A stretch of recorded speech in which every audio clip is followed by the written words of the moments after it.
بڑی کریم ذات ہے اور اللہ رب العزت اپنے بندوں پر بہت ہی مہربان ہے۔ حق تعالی شانوں نے اپنے بندوں کو دنیا اور آخرت کی کامیابی کے لیے اپنے احکام نازل فرمائے ہیں، اور ہمارے نبی کریم صلی اللہ علیہ وسلم نے اللہ تعالیٰ کے حکموں پر چلنے کا ہمیں طریقہ بتلایا ہے۔ ہم سب کے سب حق تعالی شانوں کی ذات و صفات پر یقین کرتے ہوئے اس کے احکامات کے پابند بن کر چلیں گے، اور نبی کریم صلی اللہ علیہ وسلم کے طریقوں کے پابند بن کر چلیں گے تو اللہ رب العزت ہمیں دنیا میں بھی کامیاب کریں گے اور آخرت کی کامیابیاں بھی عطا فرمائیں گے۔ دونوں جہانوں کی کامیابی کا ذریعہ اللہ رب العزت کا مبارک دین ہے، اور دین کے زندہ ہونے کا ذریعہ نبی کریم صلی اللہ علیہ وسلم کی دعوت والی محنت ہے۔ آج سب سے پہلا درجہ دعوت والی محنت کے زندہ ہونے کا ہے۔ آپ صلی اللہ علیہ وسلم والی مبارک محنت زندہ ہوگی تو حق تعالی شانوں کا مبارک دین زندہ ہوگا، اور دین انسانوں کی زندگی میں آئے گا تو انسانیت جہنم کی آگ سے بچ کر جنت میں جانے والی بنے گی۔ تو پہلا درجہ محنت کا ہے، اور نبیوں والی محنت میں سب سے پہلی بنیاد یقینوں کی تبدیلی ہے۔ یقین تبدیل ہو جائیں، اللہ تعالیٰ کے غیر سے ہو جانے کا یقین دلوں سے نکل جائے، ایک حق تعالی شانوں کی ذات عالی سے سب کچھ ہونے کا یقین دلوں میں اتر جائے، اور دنیا میں پھیلے ہوئے مادی اسباب، مال، ملک، منصب، جاگیر، دنیا میں پھیلے ہوئے مادی اسباب سے کامیابی کا یقین دلوں سے نکل جائے، نبی کریم صلی اللہ علیہ وسلم والے عملوں سے کامیابی کا یقین دلوں میں اتر جائے۔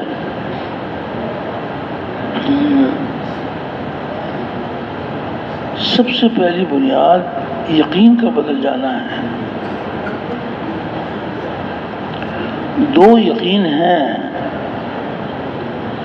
ایک یقین دونوں جہانوں کی یقینی بربادی کا ذریعہ ہے، اور ایک یقین دونوں جہانوں کی یقینی کامیابی کا ذریعہ ہے۔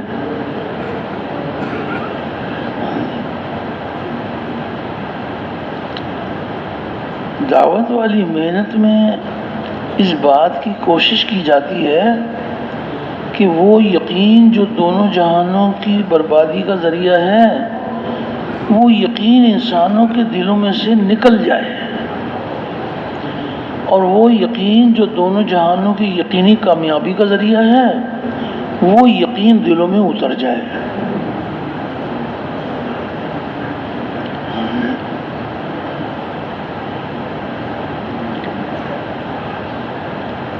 وہ کون سا یقین ہے جو دونوں جہانوں کی یقینی بربادی کا ذریعہ ہے؟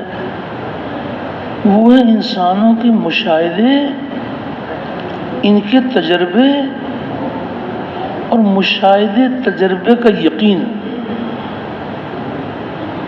کہ جو انسانوں کی آنکھ دیکھ رہی ہے اور ان کی زندگی بھر کے تجربے ہیں، بچپن سے لے کے جوانی تک اور جوانی سے لے کے بڑھاپے تک ان کے تجربے ہیں. ان کے کیا تجربے ہیں کہ یہ ایک مخلوق ہے، اس مخلوق سے یہ ہوتا ہے. ان کو نظر آ رہا ہے مخلوق سے ہوتا ہوا، یہ مخلوق ہے، اس سے یہ ہو رہا ہے. مثال کے طور پر سورج سے کیا ہوتا ہوا نظر آ رہا ہے؟ روشنی ملتی ہے. یہ سمجھتے ہیں سورج سے روشنی ملتی ہے، ان کا تجربہ ہے.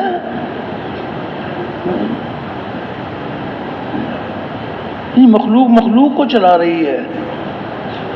یہ تجربہ یہ ہے کہ مخلوق کو چلا رہی ہے. مال مخلوق ہے. یہ مال تمہارے پاس کیسے آتا ہے؟ کہ ہماری محنت سے آتا ہے.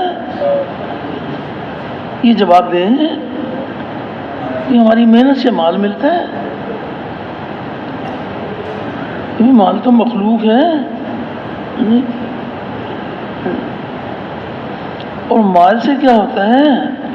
مال سے ہمیں چیزیں ملتی ہیں، چیزیں بھی مخلوق. اور چیزوں سے کیا ہوتا ہے؟ اس سے ہماری ضرورتیں پوری ہوتی ہیں. یہ انسانوں کی نظر بتا رہی ہے.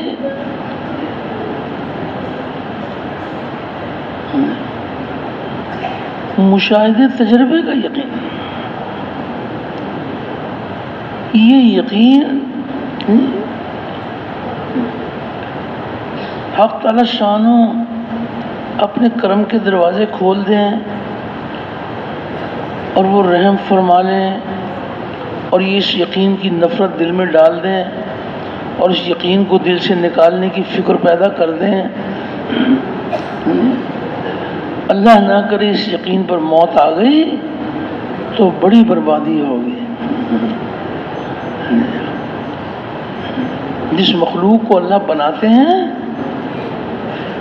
وہ مخلوق ان کے حکم کی پابند ہوتی ہے، اور اللہ کے حکم کے بغیر کچھ نہیں کر سکتی. وہ اللہ تعالیٰ ساری مخلوق کے بغیر سب کچھ کر سکتے ہیں. کوئی مخلوق ہو اور وہ خود بخود کچھ کر دے تو رب کہاں چلا گیا؟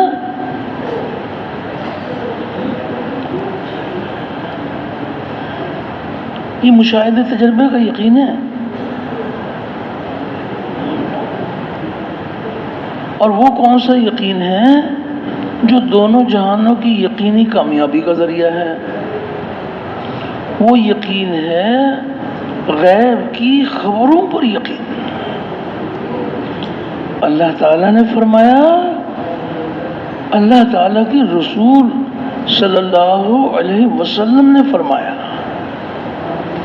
غیب کی خبروں کا یقین یقینی دونوں جہانوں کی کامیابی کا ذریعہ ہے.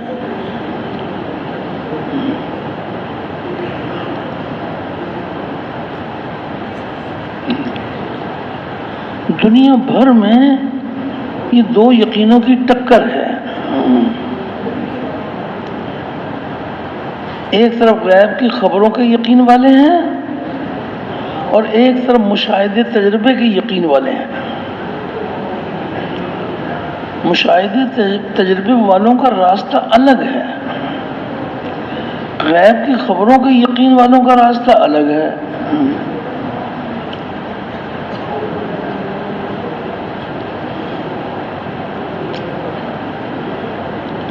خبر بتائے گی کہ میرے بندو یہ ایک راستہ، یہ تمہارے نقصان کا راستہ ہے، اس راستے کو چھوڑ دو.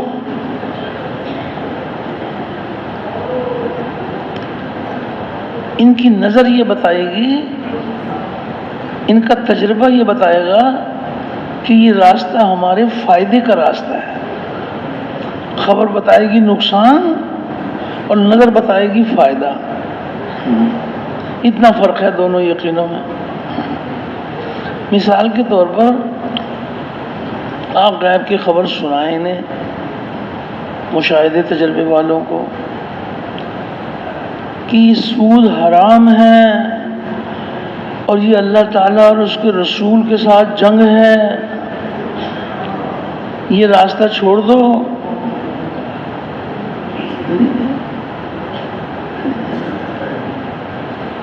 اس راستے پہ چلو گے برباد ہو جاؤ گے، یہ راستہ چھوڑ دو.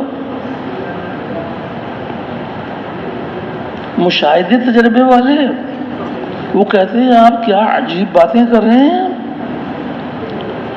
نہ ہم تجارت کریں نہ کھیتی باڑی کریں، سود کے راستے سے ہمیں منافع مل رہے ہیں اور آپ کہتے ہیں کہ نقصان کا راستہ ہے. تو انسانوں کی نظر کیا بتاتی ہے، ان کا تجربہ کیا بتاتا ہے کہ سود سے مال کم ہوتا ہے یا زیادہ ہوتا ہے؟ کیونکہ کیا نظر آتا ہے انسانوں کو کہ مال زیادہ ہوتا ہے.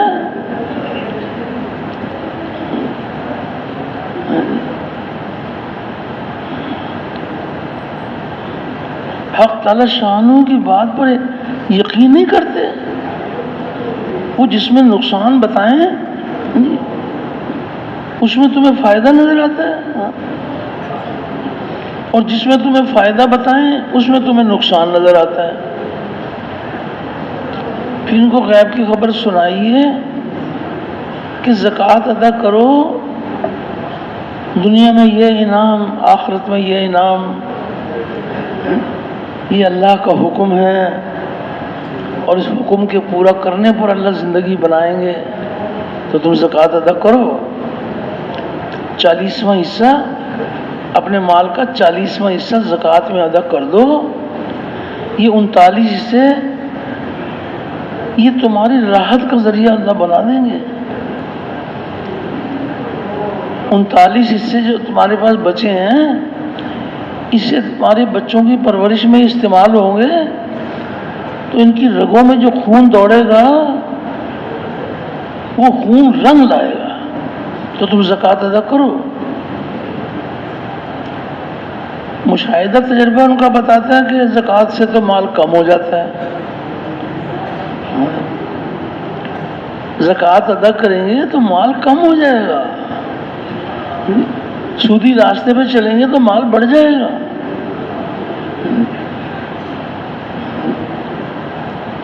1 کروڑ کی زکوٰۃ ادا کریں تو کتنے کم ہو گئے؟ 2.5 لاکھ ہو گیا. تم یہ کیا بات ہے بھائی، میرے پاس تو کروڑ تھا، تو کروڑ کا تو لفظ ہی ختم ہو گیا جب 2.5 لاکھ کم ہو گئے تو اب کروڑ تو نہیں رہا.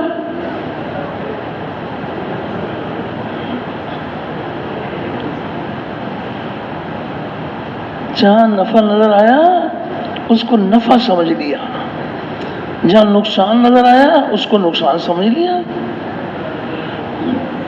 نفع نقصان کس کے ہاتھ میں ہے؟ تو وہ اللہ جل شان و غیب کی خبریں سنا رہے ہیں. جن کے ہاتھ میں نفع نقصان ہے وہ ہمیں غیب کی خبریں سنا رہے ہیں.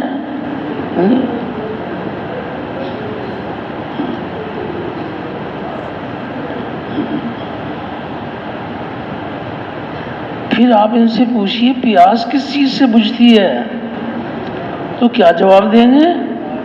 پانی سے بجھتی ہے. ان کا مشاہدہ تجربہ ہے. جب بھی پیاس آئی پانی پیا، ان کی پیاس دور ہو گئی. یہ ان کا زندگی بھر کا تجربہ ہے، ان کا مشاہدہ ہے کہ پانی سے پیاس بجھتی ہے. اور حقیقت کیا ہے کہ پانی پیاس بجھانے میں اللہ تعالیٰ کے امر کا پابند ہے. اللہ جل شان و پیاس بجھانے میں پانی کے پابند نہیں ہے. وہ چاہیں تو پانی کے بغیر پیاس بجھا دیں، لیکن پانی ان کے حکم کے بغیر پیاس نہیں بجھا سکتا.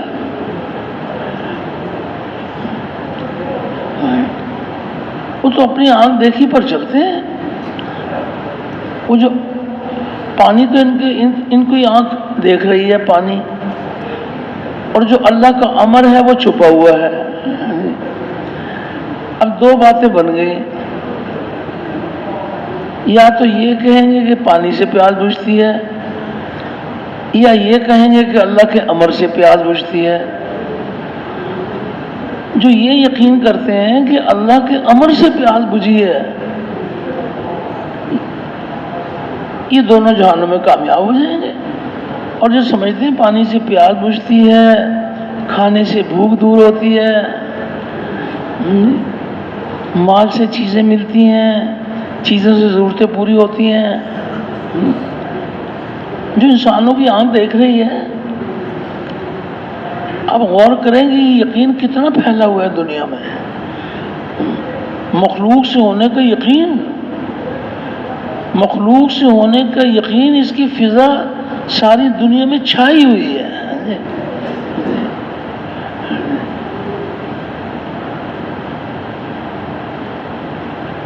غیب کی خبروں کے یقین والے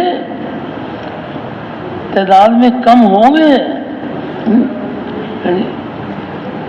لیکن کامیاب یہی ہوں گے جو غیب کی خبروں پر یقین لاتے ہیں۔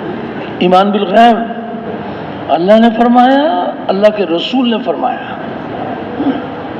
گردنیں جھک جائیں۔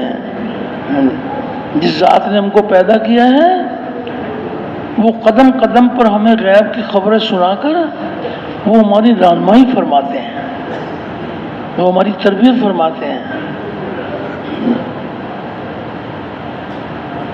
وہ غیب کی خبریں سنا کر ہمیں ایمان سکھاتے ہیں، ہمارا ایمان بڑھاتے ہیں۔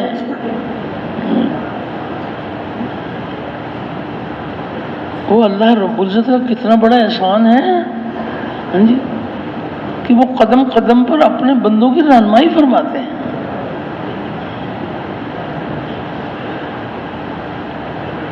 یہ بتائیں گے کہ مخلوق کو چلا رہی ہے، حقیقت کیا ہے؟ مخلوق کو نہیں چلا رہی، یہ ساری کی ساری کائنات مخلوق ہے، اور اس مخلوق کو کس نے بنایا ہے؟ اللہ نے بنایا ہے۔ اور یہ ساری کائنات، یہ کائنات کو نہیں چلا رہی، اس کائنات کو خالق کائنات چلا رہا ہے۔ نظر آ رہا ہے کہ کائنات کو کائنات چلاتی ہے؟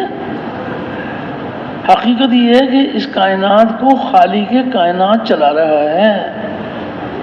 اگر اس کائنات کے چلانے والے دو ہو جائیں تو فساد ہو جائے گا۔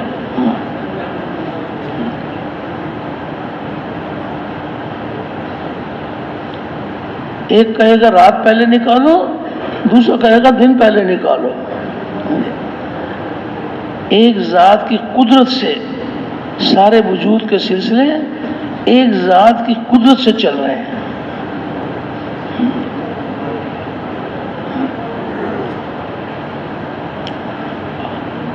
جن سے کرایا جا رہا ہے وہ ان کو نظر آتے ہیں، انسانوں کو جن سے جو کچھ کرایا جا رہا ہے وہ نظر آتے ہیں، اور جو کرانے والی ذات ہے وہ نظر نہیں آتی۔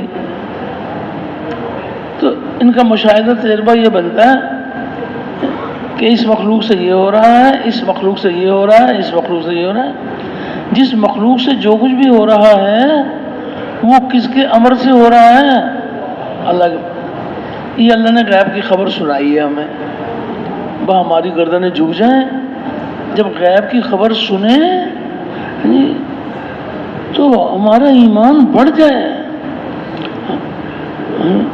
ہمیں شرم آئے کہ خبر تو بتا رہی ہے کہ اللہ کے کرنے سے ہوتا ہے، اور مخلوق کو ہم مخلوق سے سمجھ رہے تھے۔ غیب کی خبر سنیے، اللہ پاک فرما رہے ہیں اللہ لہ الخلق والامر۔ یہ اللہ نے ہمیں غیب کی خبر سنا دی قرآن حکیم میں۔ کیا مطلب ہے بھائی؟ اللہ غور سے سنو، توجہ دھیان سے سنو کہ اس مخلوق کو ہم نے بنایا ہے اور اس میں ہمارا امر چل رہا ہے۔ وہ امر نظر نہیں آتا، وہ امر نہیں دکھائیں گے اپنا، ایمان لاؤ. ساری کی ساری طاقت کس کے امر کی ہے؟ سارے بھائی متوجہ نا، ساری طاقت کس کے امر کی ہے؟ اللہ کے امر کی ہے. نظر آتا ہے کہ نہیں مخلوق کی ہے.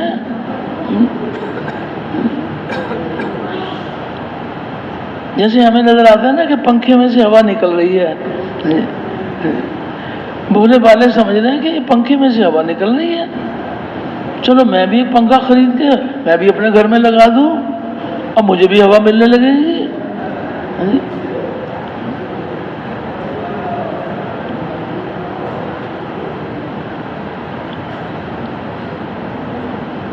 نظر آتا ہے کہ پنکھے میں سے ہوا مل رہی ہے اور پیچھے سے کرنٹ بند ہو جائے تو پنکھے سے ہوا ملے گی کہ کیا ہوا بھائی، یہ پنکھا کیوں نہیں چل رہا؟ کہ جی کرنٹ، اس کو تو کرنٹ ہی نہیں مل رہا. پنکھا نظر آتا ہے، کرنٹ نظر نہیں آتا. اور اتنے بھولے بالے بھی نہیں ہیں، کرنٹ نظر تو نہیں آتا لیکن یہ جانتے ہیں کہ میں نے اس کو پکڑ لیا میں مر جاؤں گا.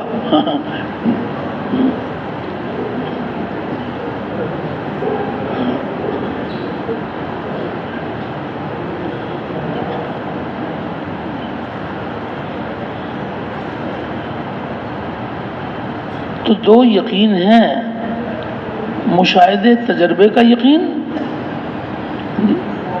کچھ بولے بالے ساتھی بھی ہوں گے، مشاہدے کا کیا مطلب ہے بھائی؟ کہ جو انسانوں کو نظر آ رہا ہے اس کو مشاہدہ کہتے ہیں. کچھ بولے بالے بھی تو ہوں گے نا کوئی،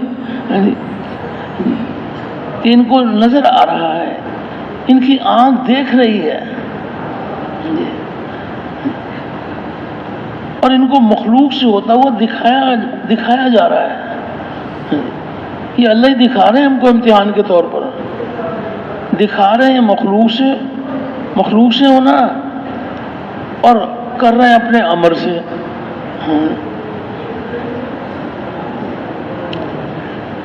اسباب کے پردے میں اللہ کا امر چھپا ہوا ہے. پانی میں کس کا امر چھپا ہوا ہے؟ اللہ کا. کھانے میں کس کا امر چھپا ہوا ہے؟ اللہ کا. سورج میں کس کا حکم چھپا ہوا ہے؟ اللہ کا. نظر آتا ہے سورج سے روشنی ملتی ہے. یہ سورج جو ہے نا، اس کو اللہ نے بنایا ہے اور یہ بنا ہوا بنانے والے کے حکم کے بغیر کچھ نہیں کر سکتا. آج اللہ تعالیٰ اس کو حکم دے رہے ہیں مشرق سے نکلنے کے لیے، کل حکم دیں گے مغرب سے نکلنے کے لیے. آج تو حکم دے رہے ہیں کہ مشرق سے نکلنے کے لیے، کل حکم ملے گا مغرب سے نکلنے کے لیے. تو سورج کہاں سے نکلے گا؟ سارے بھائی متوجہ نا، جب حکم آ جائے گا اس میں مغرب سے نکلنے کے لیے تو مشرق سے نکلے گا یا مغرب سے نکلے گا؟ تو سورج میں اللہ کا امر چھپا ہوا ہے. سورج کو اللہ نے بنایا ہے اور یہ بنا ہوا بنانے والے کے حکم کے تابع ہے.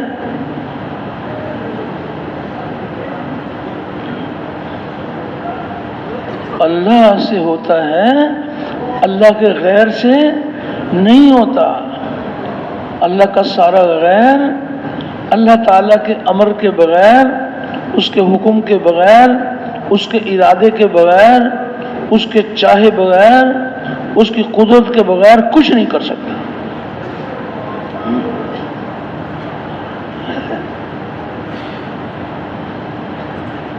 مخلوق سے ہونے کا یقین یہ ناپاک یقین ہے. اللہ کی ذات سے سب کچھ ہونے کا یقین یہ پاکیزہ یقین ہے. ایک گندا یقین ہے، ایک ناپاک یقین ہے، ایک پاک یقین ہے.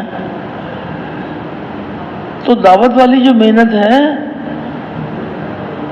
اس محنت میں کیا کیا جاتا ہے کہ جو ناپاک یقین ہے وہ انسانوں کے دلوں میں سے نکل جائے، اور جو پاک یقین ہے وہ دلوں کے اندر اتر جائے۔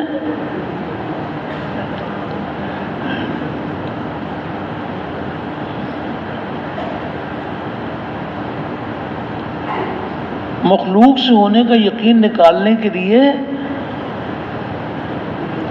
بڑا آسان علاج ہے، مرض بڑا موذی ہے۔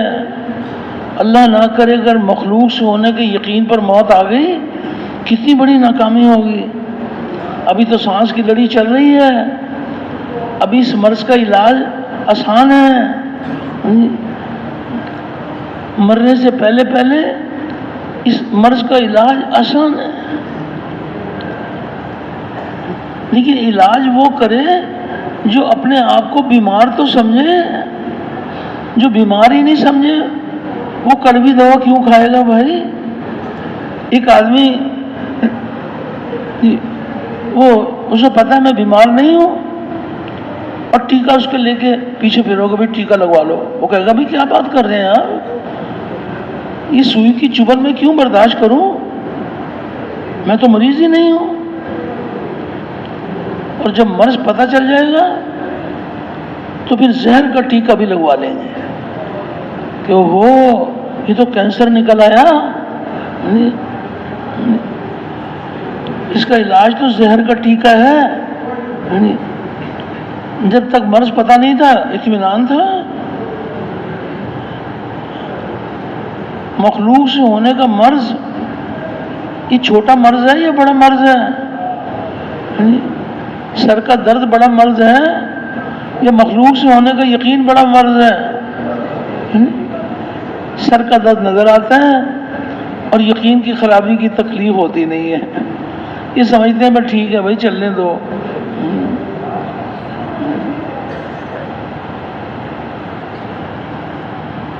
سر کا درد، پیٹ کا درد، اس میں موت آ گئی تو جنت میں جا سکتا ہے، یہ جنت میں جا سکتا ہے، لیکن روح کی بیماری، یہ روح کی بیماری ہے یہ کہ مخلوق سے بھی کچھ ہوتا ہے۔ مخلوق مخلوق ہے، خالق خالق ہے۔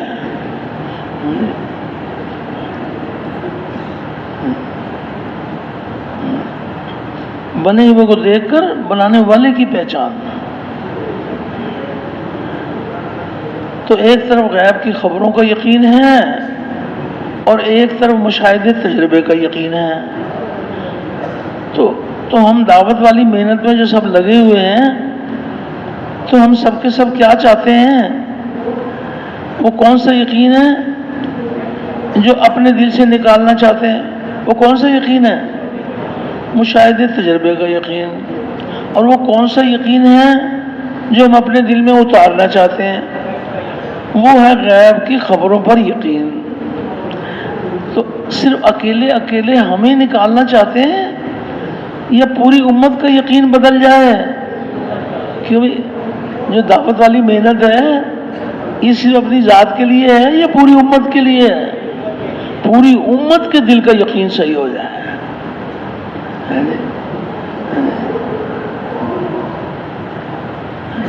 ایک امتی بھی مخلوق کے ہونے کے یقین پر نہ مرے،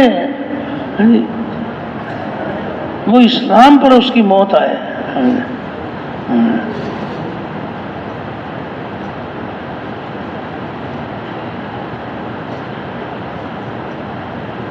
ان کے مشاہدے تجربے،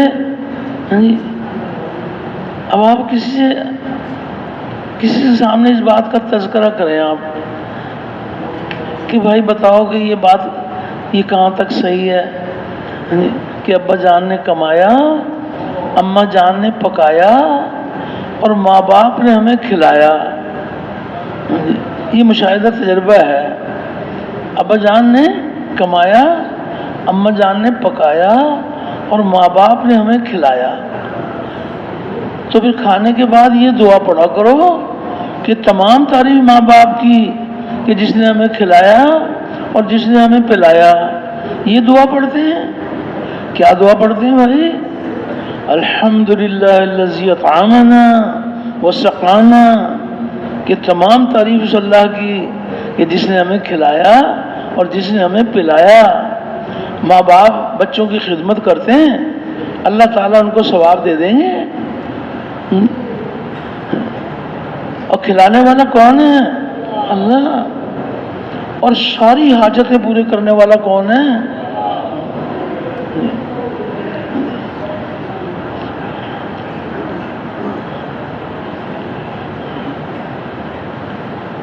جب قبر میں جائیں گے تو سب سے پہلے یہی بات پوچھی جائے گی کہ بتاؤ کہ تمہارا پالنے والا کون ہے؟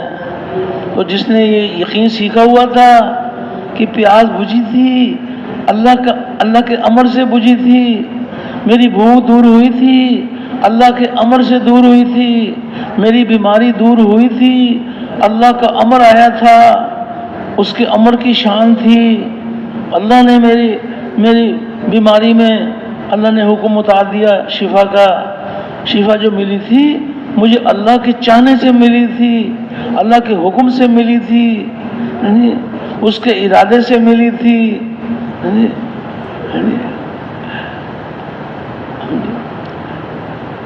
اور مجھے جو نیند آئی تھی تو میں یہ نیند جو آتی ہے یہ کس کے چاہنے سے آتی ہے؟ اللہ کے چاہنے سے آتی ہے۔ پھر وہ مار کر پھر کون زندہ کرتا ہے؟ اللہ ہی زندہ کرتا ہے۔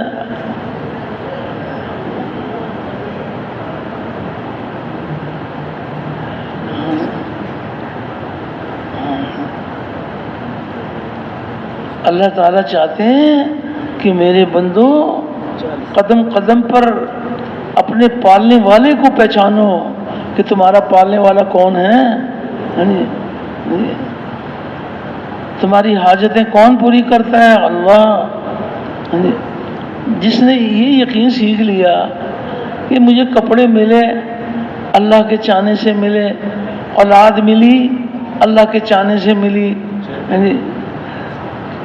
تو جب یہ قبر میں جائے گا اور یہ یقین سیکھ کر جائے گا کہ وہ جو اللہ کا امر نظر نہیں آ رہا تھا اس پر اس کا یقین تھا کہ اللہ کے امر سے ہو رہا ہے، جہاں سے جو کچھ بھی اسے ہوتا ہوا نظر آتا تھا تو وہ اللہ کے امر سے ہوتا ہوا نظر آتا تھا۔ اب فرشتہ سوال کرے گا من ربک، کہ بتاؤ تمہارا پالنے والا کون ہے؟ تو جس نے یقین سیکھا ہوا تھا غیب پر یقین کہ اللہ کے امر سے میری ساری ضرورتیں پوری ہوئیں گی، تو پھر یہ جواب میں کیا کہے گا؟ وہ کہے گا من ربک، اور یہ کیا کہے گا؟ ربی اللہ۔ وہ تو ایک ذات ہی سے سمجھتا تھا، وہ تو اپنی ہر حاجت وہ ایک ذات کے حکم سے، اس کے چاہنے سے سمجھتا تھا کہ میری ہر حاجت اللہ نے پوری کی ہے، اس کے لیے کوئی مشکل نہیں ہے، وہ کہے گا ربی اللہ۔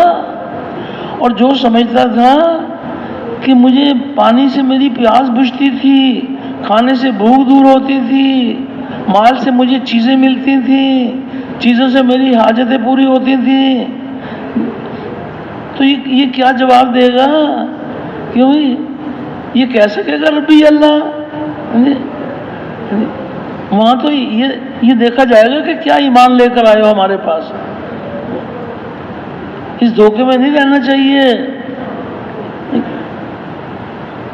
کہ وہ کہے گا کہ بتاؤ تمہارا پالنے والا کون؟ یہ کہے گا جی میں نے 4 مہینے لگائے ہوئے ہیں، میں نے تو چلے لگائے ہوئے ہیں، کیوں میں یہ جواب صحیح ہوگا اس کا؟ میں نے تو سال لگائے ہوئے ہیں جناب، میں تو رائے بنٹ کا مقیم تھا، فرشتے مقیم صاحب کو لٹا لیں گے کہ مقیم بنتے نہ بنتے ایمان سیکھ کے آتے قبر میں۔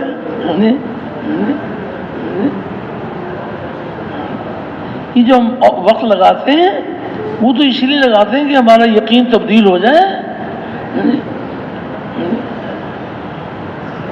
وہ چاہے 1 چلے میں ہو جائے یا 20 سال کے اندر ہو، مقصود تو یہ ہے کہ ہمارے دل کا روگ، دل کی بیماری دور ہو جائے، کہ مخلوق سے نہیں ہوتا، کوئی ایک خبر نہیں ہے، کتنی غیب کی خبریں ہیں۔ ایک خبر آپ سنیے کہ اللہ پاک ہمیں غیب کی خبر سنا رہے ہیں، واللہ غالب علی امری۔ یہ خبر کس نے سنائی ہے؟ کہ بھائی سارے بھائی متوجہ ہیں نا، واللہ غالب علی امری، یہ قرآن حکیم میں یہ غیب کی خبر کس نے سنائی ہے؟ ہمیں اللہ نے سنائی ہے۔ اور کیسے معتبر ذریعے سے سنائی ہے؟ جبرائیل امین اللہ کی طرف سے یہ خبر لے کر آئے، نبی تک یہ خبر پہنچائی، نبی نے اپنی امت تک پہنچائی۔ اس سے پکی کیا بات ہوگی؟ کتنا بڑھیا انتظام ہے۔ جبرائیل امین امانت دار ہیں، وہ امانت نبیوں تک پہنچائی ہے، نبیوں نے اپنی امت تک پہنچائی ہے۔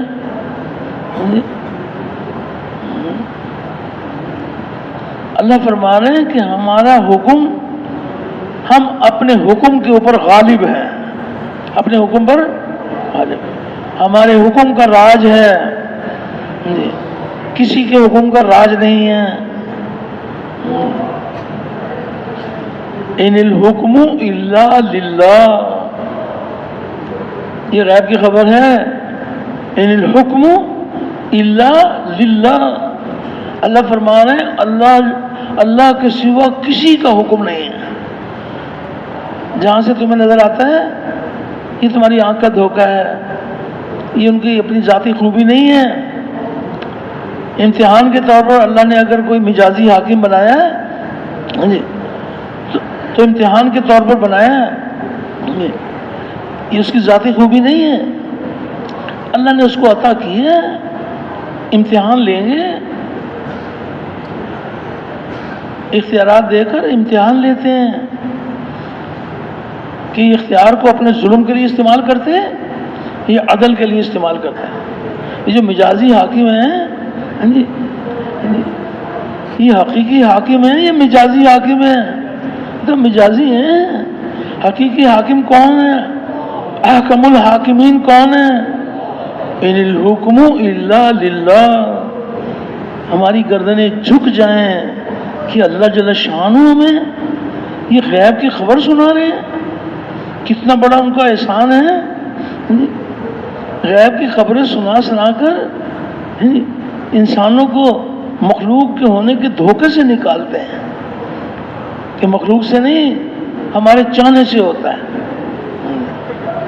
انسان کو نظر آتا ہے کہ میرے چاہنے سے ہوتا ہے، انسان کو اپنا چاہنا نظر آتا ہے، اللہ کا چاہنا نظر نہیں آتا، اور ہوتا کس کے چاہنے سے ہے وہ نظر نہیں آتا۔ اس پر تو ایمان لاؤ، اللہ کے چاہنے پر ایمان لاؤ، اپنے چاہنے کا یقین دل سے نکالو کہ میرے چاہنے سے کچھ نہیں ہوتا، یا اللہ تیرے ہی چاہنے سے سب کچھ ہوتا ہے۔ اور مشاہدہ تجربہ کیا ہے بھائی کہ کس کے چاہنے سے ہوتا ہے؟ کیوں بھائی؟ نیکی کرتے ہیں تو کیا نظر آتا ہے؟ جب ہم نیکی کرتے ہیں، کوئی نیک کام کرتے ہیں تو کیا نظر آتا ہے کہ یہ کام کس نے کیا ہے؟ نظر آتا ہے ہم نے کیا ہے۔ اور یہ برائی سے دیکھو ہم بچے ہیں، یہ نظر آتا ہی نہیں آتا، یہ نظر آتا ہے۔ غیب کی خبر کیا بتا رہی ہے؟ وما توفیقی الا باللہ، وما توفیقی الا باللہ۔ کیا مطلب ہے بھائی کہ کس کی توفیق سے ہوتا ہے؟ لا حول ولا قوت الا باللہ، کہ یا اللہ نہ ہم میں نیکی کرنے کی طاقت ہے، نہ برائی سے بچنے کی طاقت ہے، یا الہی آپ کی توفیق ہے۔ برائی سے اللہ آپ نے ہمیں بچایا ہے، ہم نہیں بچ سکتے تھے، نفس اور شیطان ہمارے ساتھ تھا، یہ تو نے کرم فرمایا، نفس اور شیطان کے شر سے آپ نے ہماری حفاظت کی، ہم کو آپ نے نیکی کی توفیق دی، آپ ہی نے ہم کو برائیوں سے بچایا۔ کریں اللہ اور نام اللہ کے غیر کا، کتنا بڑا جرم ہے یہ، چھوٹا جرم ہے، بہت بڑا جرم ہے۔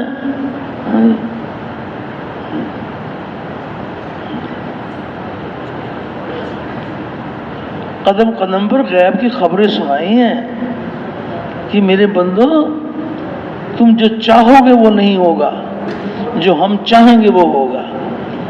تو تمہیں اپنا چاہنا نظر آ رہا ہے، اپنے چاہنے کا یقین دل سے نکالو کہ تمہارے چاہنے سے نہیں ہوتا، ہمارے چاہنے سے ہوتا ہے۔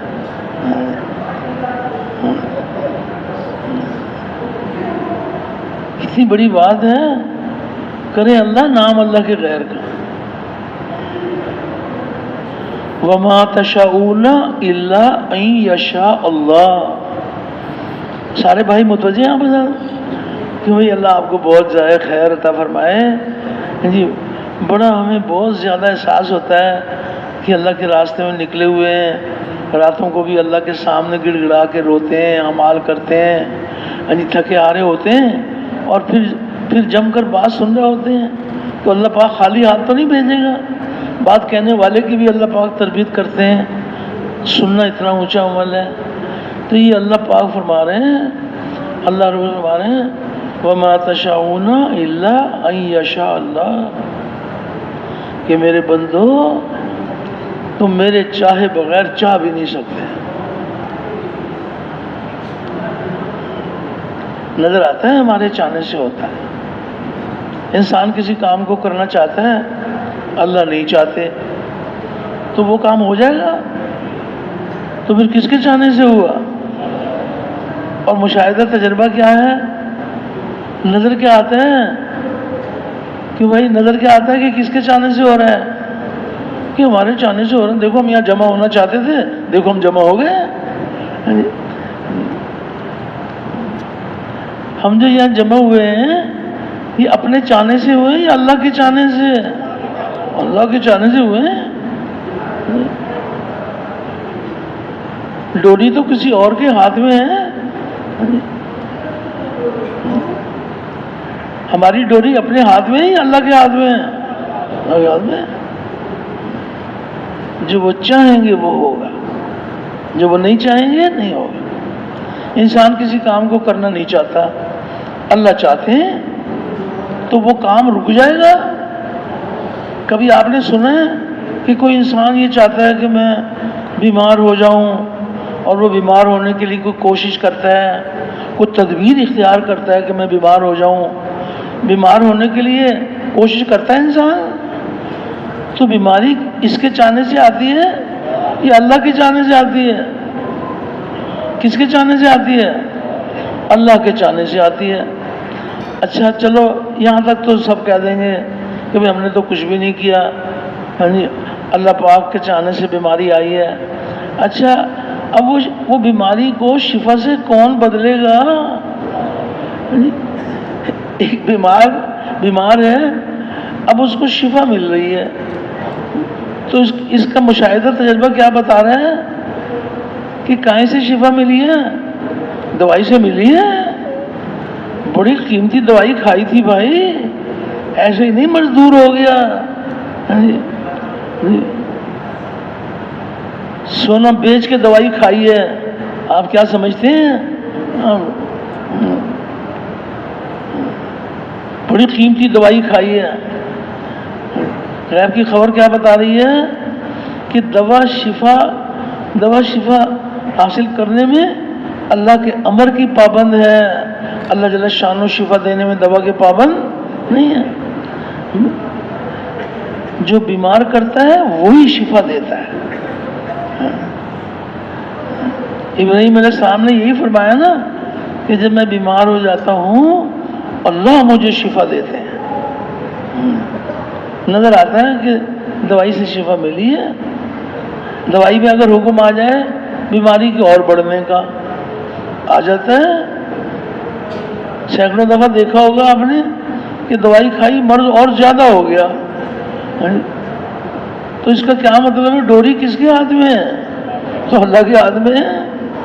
وہ تو دوا کے پابند نہیں ہے، وہ چاہیں تو دوا کے بغیر شفا دے دیں، لیکن دوا ان کے بغیر شفا نہیں دے سکتے۔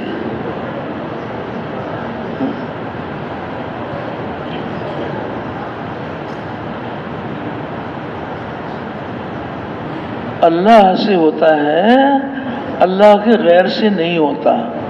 دیکھو یہ جو بات ہے نا اللہ سے ہوتا ہے اللہ کے غیر سے نہیں ہوتا، یہ ہمارا مرض نہیں ہے، یہ بات ہمارے مرض کا علاج ہے۔ جب ہم دعوت میں یہ کہتے ہیں نا کہ اللہ سے ہوتا ہے اللہ کے غیر سے نہیں ہوتا، تو کیا کہہ رہے ہیں؟ اس کا کیا مطلب ہے کہ اللہ سے ہونے کا اقرار اور اللہ کے غیر سے ہونے کا انکار۔ جب کہا اللہ سے ہوتا ہے تو اقرار، اور جب کہا اللہ کے غیر سے نہیں ہوتا تو انکار۔ تو جب یہ دعوت دی جائے گی اور اللہ سے رو رو کے دعائیں مانگی جائیں گی، اللہ اتنا موذی مرض ہمارا دور کر دیں گے اپنے فضل سے کہ میرے بندے یہ اپنے یقین کو بدلنے کے لیے وہ بات کہہ رہے ہیں کہ جو بات ان کے یقین کے بدلنے کا اللہ نے جس بات کو ذریعہ بنایا۔ اللہ سے ہوتا ہے اللہ کے غیر سے نہیں ہوتا۔ تو ایک کے پاس جا کر یہ دعوت دیں گے، صرف ایک کے پاس جا کر دعوت دیں گے یا ہر ایک کے پاس جا کر یہ دعوت دیں گے؟ اور ایک بار دعوت دیں گے یا بار بار دعوت دیں گے؟ اور اکیلے دیں گے یا دوسروں کو بھی دعوت سکھائیں گے؟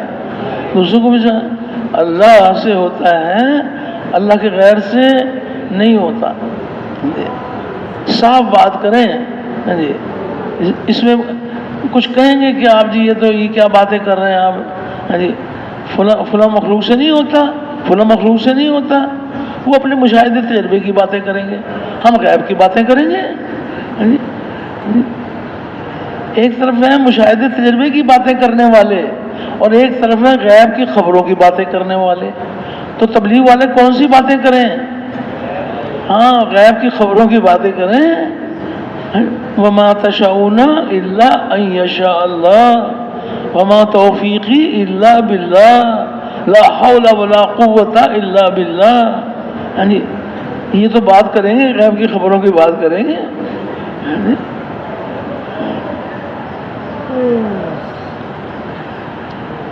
تو ایک دن کی محنت سے یقین بدل جائے گا، یہ روزانہ محنت کرنی پڑے گی۔ ہاں دیکھو تبلیغ میں کوئی آئے مخلوق سے ہونے کا یقین لے کر آ جائے، تبلیغ والے گلے لگا لیں گے کہ اللہ کا شکر ہے کہ یہ وہاں سے نکل آیا جہاں مخلوق سے ہونا اس کو نظر آتا تھا۔ یعنی جب دکان پہ محنت کرتا ہے آدمی، باہر دکان بنتی ہے اور دل میں دکان سے پلنے کا یقین بنتا ہے۔ ایک دکان بازار میں بنتی ہے اور ایک دکان دل میں بنتی ہے۔ تو جو تبلیغ میں جب آتے ہیں تو بازار کی دکان کو تو چھوڑ کے آ جاتے ہیں، بڑا اچھا کیا، بہت اچھا کیا، اسی میں رہتا یقین اور بگڑ جاتا، یہ اس کو چھوڑ آیا۔ لیکن وہ جو دل کے اندر دکان بنی ہوئی ہے وہ تبلیغ میں ساتھ لے کر آیا ہے یا اس کو چھوڑ کر آیا ہے؟ کیوں بھائی؟ وہ تبلیغ میں ساتھ لے کر آیا ہے، وہ تو چلو آ جائے، کوئی بات نہیں۔ اگر کوئی مخلوق کا یقین لے کر آ جائے تو تبلیغ والے خوش ہوں گے نہیں ہوں گے؟ وہ کہ اللہ کا شکر ہے یہ وہاں سے نکل آیا، بہت اچھا ہوا۔ لیکن یہ بڑے غم کی بات ہے کہ کوئی مخلوق کا یقین لے کر آئے اور مخلوق کے یقین کے ساتھ واپس چلا جائے، یہ بڑے دکھ کی بات ہے۔ آئے مخلوق کے یقین کے ساتھ اور جائے اللہ سے ہونے کے یقین کے ساتھ کہ اللہ سے ہوتا ہے اللہ کے غیر سے نہیں ہوتا۔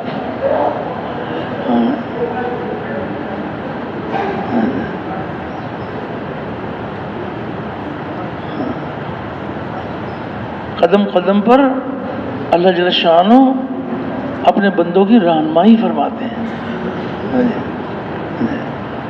کہ میرے بندو، نفس اور شیطان کو ہم نے تمہارا دشمن بنایا ہے اور تم دشمن کی پیروی نہ کرو، نفس کی پیروی چھوڑ دو، شیطان کی پیروی چھوڑ دو، اللہ اور اس کے رسول کی پیروی کرو۔ ہم جو تمہیں خبر سنا رہے ہیں تو ہم کتنے تمہارے خیر خواہ ہیں کہ تمہیں ناکامی سے بچا کر کامیابی والا راستہ دکھا رہے ہیں۔ کوئی ایک خبر ہے، ایک خبر آپ اور سنیے، غیب کی خبر۔ اللہ پاک بھی کیسی کریم ذات ہے، کوئی بھولے بھالے ہوتے ہیں، کوئی ایک خبر انہوں نے سنی، کچھ سمجھ میں آئی کچھ نہیں آئی، اللہ پاک اپنی قدرت دکھاتے ہیں کہ اور غیب کی خبریں سنا دیتے ہیں۔ ایک غیب کی خبر آپ اور سنیے کہ اللہ پاک کیا فرما رہے ہیں، کس سے ہونے کو بتا رہے ہیں، مخلوق سے ہونے کو سنا رہے ہیں یا اللہ اپنے سے ہونے کو سنا رہے ہیں؟ اللہ پاک فرما رہے ہیں کل من عند اللہ، کل من عند اللہ۔ یہ اللہ نے غیب کی خبر سنا دی کہ کل کا کیا مطلب ہے بھائی؟ کل یعنی کیا مطلب ہے کہ میرے حبیب آپ انسانوں سے کہہ دیجئے، آپ انسانوں سے کہہ دیجئے کہ سب کچھ اللہ کی جانب سے ہوتا ہے۔ کس کی جانب سے ہوتا ہے بھائی؟ اللہ کی جانب سے ہوتا ہے۔ کل من عند اللہ، ایک ہی خبر جو ہے نا وہ انسان کی زندگی بدلنے کا ذریعہ بن جائے۔ ایک ایک خبر اتنی قیمتی خبر ہے، اس خبر کی کیا قیمت ہے بھائی؟ یہ خبر، یہ جو خبر کا یقین ہے، یہ کوئی بازاروں میں بکتا ہے؟ کیوں جی؟ کروڑوں اربوں روپے سے ملے گا؟ نہیں، اللہ کے خزانوں سے ملے گا، ہماری طلب پر ملے گا، ہماری پیاس پر ملے گا کہ ہم اس کے طالب بن جائیں کہ یا اللہ ہم تیرے غیر کے یقین سے آزاد ہونا چاہتے ہیں اور تیرے ذات عالی کے یقین سے ہم جو ہے لبریز ہونا چاہتے ہیں۔ اے اللہ تو ہمارے سموزی مرض کو دور کر دے، ہم تیرے راستے میں بھکاری بن کے نکلے ہیں، ہم جو غلط یقین لے کر آئے تھے، اے اللہ وہ یقین ہمارے دلوں سے نکال دے اور صحیح یقین ہمارے دلوں کی زینت بنا دے۔ نکلنا بہت بڑی نعمت ہے۔ سارے کام کریں، اللہ نہ کرے یقین نہ بدلے، باقی نکل کے سارے کام کیے، بھئی یقین نہیں بدلا تو سارے جو کچھ کیا ہے نا وہ کیا دھرا سب کچھ جو ہے نا پتہ نہیں کہاں چلا جائے گا۔ اگر یقین ہی نہ بدلا تو مقصود نہیں حاصل ہوا۔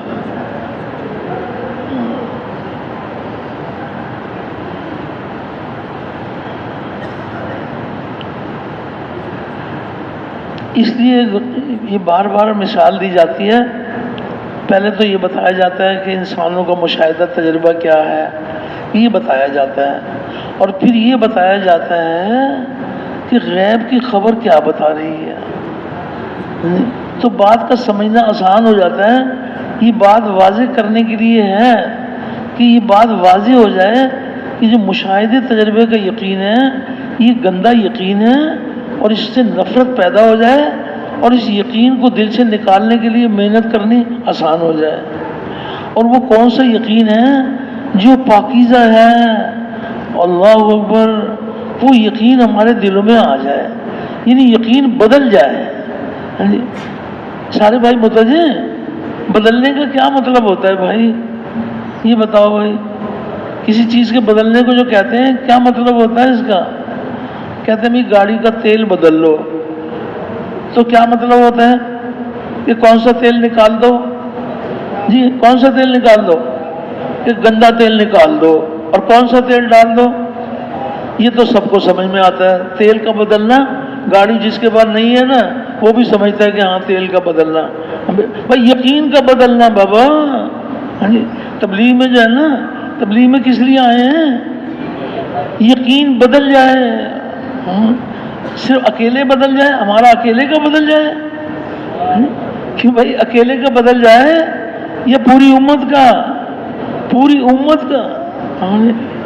اکیلے کا بدل گیا تو کیا ہوا؟ اکیلا جنت میں چلا جائے گا؟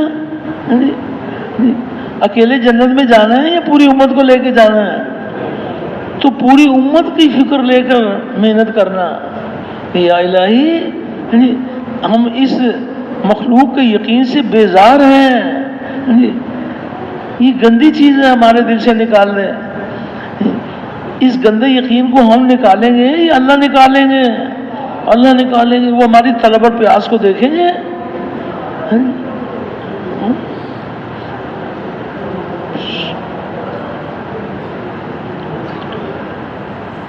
اللہ سے ہوتا ہے، اللہ کے غیر سے نہیں ہوتا۔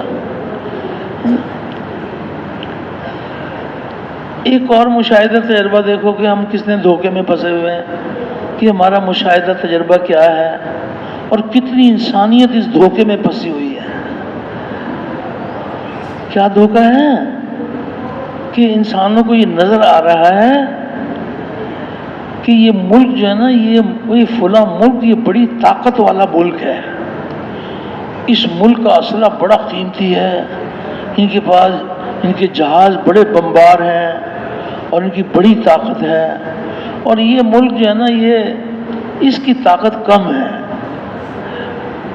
یہ ملک بڑی طاقت والا ہے اور یہ ملک چھوٹی طاقت والا ہے، اور یہ قوم بڑی طاقتور قوم ہے، یہ قوم بڑی طاقت والی، اور یہ قوم جو ہے نا یہ کمزور ہے، یہ کیا مقابلہ کریں گے؟ جو قوم زیادہ طاقت والی ہے یہ اس سے کیا مقابلہ کریں گے؟ یہ نظر آتا ہے نہیں آتا؟ کیوں بھائی یہ نظر آتا ہے بھائی یا نہیں آتا کہ فلاں آدمی یہ زیادہ طاقت والا ہے اور یہ آدمی جو ہے نا اس کی طاقت کم ہے؟ کیوں جی؟ یہ کوئی چھپی ہوئی بات ہے؟ یہ سب کو نظر آتی ہے نہیں آتی؟ یہ غلط یقین کی بات ہے۔ یہ مخلوق کی طاقت کو پہچانتے ہیں۔ توبہ توبہ، اب غور تو کرو کہ اگر یقین نہیں سیکھا تو کتنی بربادی میں چلے جائیں گے۔ ان کے پاس جس کے پاس جو طاقت نظر آ رہی ہے وہ نظر آ رہی ہے کہ ان کی طاقت ہے، یہ قوم والے ہیں، یہ ملک والے ہیں، یہ آدمی بڑی طاقت والا ہے، یہ نظر آتا ہے۔ اب آپ غیب کی خبر سنیے تو دھوکہ کھل جائے گا۔ جب غیب کی خبر سنیں گے تو دھوکہ کھل جائے گا کہ کسی کی طاقت نہیں ہے۔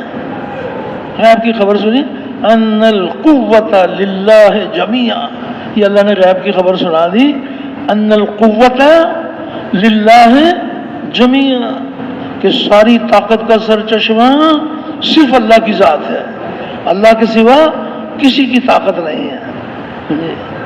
یہ صحیح یقین والے نا، غیب کی خبر کے یقین والے، یہ اپنی عقل پہ نہیں چلتے، وہ تو غیب کی خبروں کو سامنے رکھتے ہیں کہ غیب کی خبر جب اللہ نے فرما دیا، اللہ نے کلام الہی نازل فرما دیا، ان القوت للہ جمیعا، بس ختم ہوئی بات۔ اب جس کے پاس جو طاقت ہے اس کا کیا مطلب ہے؟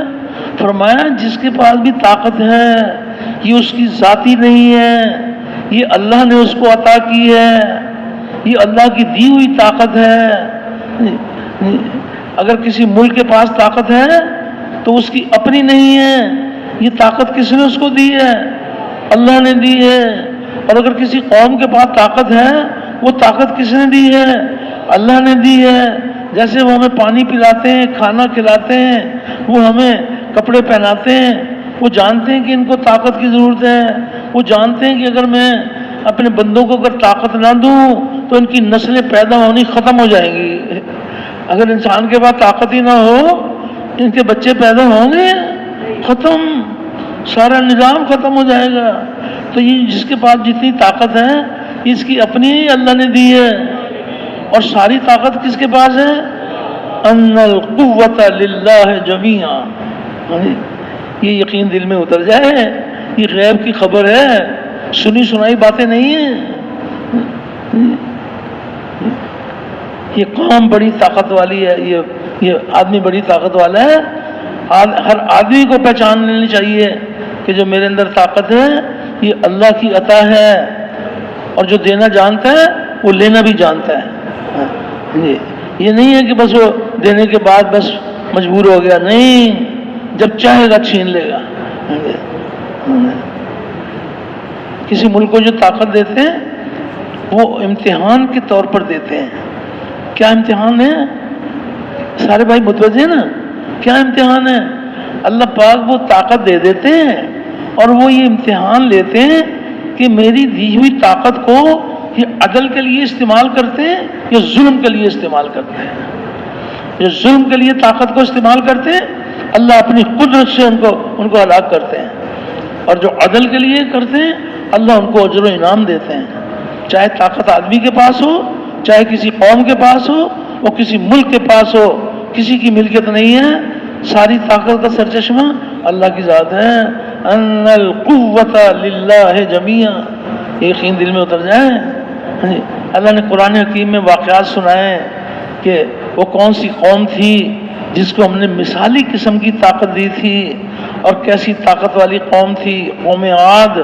وہ ایسے طاقت والی قوم، اللہ نے ان کو ایسی طاقت دی تھی کہ وہ اپنے بغل میں کھجور کے درخت کو پکڑ کر اور اس کو ہلا کر اس کو زمین سے اس کی جڑوں سے اکھیڑ لیتے تھے. ایسی طاقت والی قوم تھی. ہاں جی، لیکن دھوکے میں آ گئے. یہ سمجھے کہ یہ طاقت ہماری ہے، دی ہوئی تھی اللہ کی، اور سمجھ رہے کہ ہماری ہے.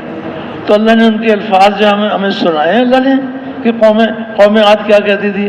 قوم عاد نے کہا من اشد منا قوہ، کہ ہم سے زیادہ طاقت والا کون ہوگا.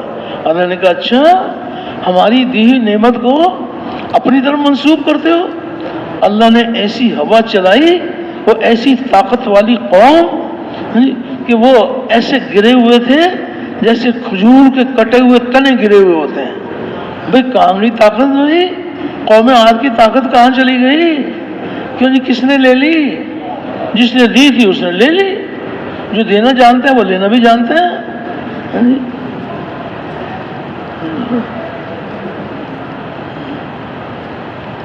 اللہ اکبر.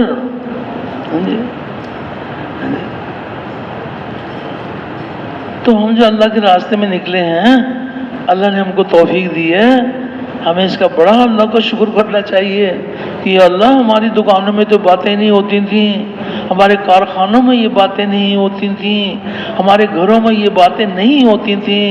اے اللہ تیرا احسان ہے، اے اللہ تیرا احسان ہے.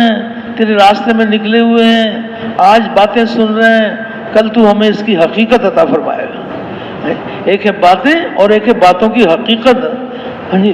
باتیں حقیقت تک پہنچنے کا ذریعہ ہے، حقیقت نہیں ہے. حقیقت تک پہنچنے کا ذریعہ ہے وہ اللہ ہمیں پہنچائے گا. ہمیں ایک دن محنت تھوڑی کرنی پڑے گی. ہمیں تو ایک دن میں پتہ نہیں کتنی بار اپنے مرض کا علاج کرنا پڑے گا. یہ مرض ایسا نہیں ہے کہ وہ ایک گولی صبح، ایک دوپہر، ایک شام. کیوں بھی دعوت، ایک گولی، ایک دعوت صبح، ایک دوپہر، ایک شام، مرض دور ہو جائے گا؟ نہیں. صبح میں بھی دعوت ہی دعوت، دوپہر کو بھی دعوت، شام کو بھی دعوت. دعوت کا کوئی موقع ضائع نہ جائے. اور جب دعوت دیں گے تو کس کے دل کو نشانہ بنائیں گے؟ کیوں بھائی، ایک یہ بھی بات ہے، جب دعوت دیں گے جس کے پاس جاتے ہیں، جس کو جا کے دعوت دے رہے ہیں، اس کے دل کو نشانہ بنائیں گے یا اپنے دل کو نشانہ بنائیں گے؟ اپنے دل کو نشانہ بنائیں گے. تو پہلے تو نشانہ صحیح کرنے میں بڑا وقت لگ جاتا ہے، ورنہ نشانہ چوک جاتا ہے. صورت ایسی بنتی ہے جس کے پاس جا رہے ہیں نا تو ذرا اس کی طرف سے نشانہ لگ جاتا ہے. اس میں طلب ہوگی، اللہ اس کو ہدایت دے دیں گے. نشانہ تو اپنے دل کو بنانا ہے. اگر نشانہ ہی غلط ہوگا تو مرض دور ہو جائے گا. تو نشانہ صحیح کرنے کے لیے نا کتنی کوشش کرنی پڑے گی کہ جب دعوت دیں اپنے دیکھ لے کہ میں اپنے دل کو نشانہ بنا رہا ہوں یا نہیں بنا رہا. کوئی ہزاروں لاکھوں گولیاں چلائے اور دشمن پر ایک کو بھی نہ لگے ہیں تو کیا کہا جائے گا بھائی؟ کیا کہا جائے گا؟ کتنی گولیاں چلائیں؟ ہزاروں چلائیں، ایک کوا بھی نہیں مرا. تو بتاؤ بھی. تو نشانہ تو صحیح ہو، دعوت بھی صحیح ہو اور نشانہ بھی صحیح ہو. اپنے دل کو نشانہ بنانا اور دعوت دینا، اللہ سے رو رو کے دعا مانگنا. دعوت بھی دینا، اللہ سے دعا مانگنا کہ یا اللہ جو میں نے دعوت دی ہے یہ نوک زبان کی بات میرے دل میں اتار دے. پھر اللہ دل میں اتار دیں گے. تو پھر محنت کریں گے اس کے لیے. ایک دن کریں گے یا روزانہ، اور چلہ یا 3 چلے یا زندگی بھر. ایمان ایسی نعمت ہے کہ جتنا ایمان بڑھتا چلا جائے گا اتنا ایمان کی طلب اور پیاس بڑھتی چلی جائے گی کہ یا اللہ اور آ جائے، یا اللہ اور دے دے. یہ ایمان کا نور. اللہ اکبر. جب یہ روشنی دل میں آ جاتی ہے تو آدمی اندھیرے میں سے اجالے میں آ جاتا ہے. اس کو نظر آنے لگتا ہے کہ نفع کیا ہے، نقصان کیا ہے، اور یہ نفع نقصان کس کے ہاتھ میں؟ اگر کوئی ساری مخلوق کسی کو مل کر، کسی ایک کو، ساری مخلوق مل کر کسی ایک کو نقصان پہنچانا چاہے اور اللہ اس کو نقصان پہنچانا نہ چاہیں، تو یہ ساری مخلوق اس کو نقصان پہنچا سکتی ہے؟ نہیں پہنچا سکتی۔ اور ساری مخلوق کسی کو نفع پہنچانا چاہیں اور اللہ نفع پہنچانا نہ چاہیں تو یہ نفع پہنچا سکتے ہیں؟ تو نفع نقصان کس کے ہاتھ میں ہے؟ اللہ کا۔ صحت اور بیماری کس کے ہاتھ میں ہے؟ خوف اور امن کس کے ہاتھ میں ہے؟ تمنگری اور فقر والا کون؟ اللہ۔ عزت میں سے ذلت نکال دے، ذلت میں سے عزت پیدا کر دے، مردہ کو زندہ کر دے اور زندہ کو مردہ کر دے، دن میں سے رات کو نکالے اور رات میں سے دن کو نکالے۔ یہ کس کی قدرت ہے؟ تو ہم جو تبلیغ میں آئے ہیں، ہم کس کو پہچاننے کے لیے آئے ہیں؟ اللہ کو پہچاننے کے لیے آئے ہیں۔ ہم سمجھے کہ نہیں بس یہ تو بس اس کے لیے تو تھوڑا سا وقت ملے گا تو کر لیں گے، نہیں۔ اچھا بھائی، یہ تو بات آ گئی کسی درجے میں۔ لا الہ الا اللہ، اللہ سے ہوتا ہے، اللہ کے غیر سے نہیں ہوتا۔ محمد الرسول اللہ، اس کا تعلق بھی یقین کے ساتھ ہے، اور اس میں بھی دو یقینوں کی ٹکر ہے۔ کلمے کے پہلے حصے میں کتنے یقینوں کی ٹکر تھی؟ دو یقینوں۔ کون کون سے یقین کی ٹکر تھی؟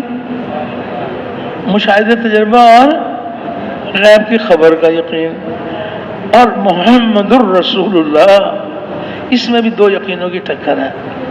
کیا ہے؟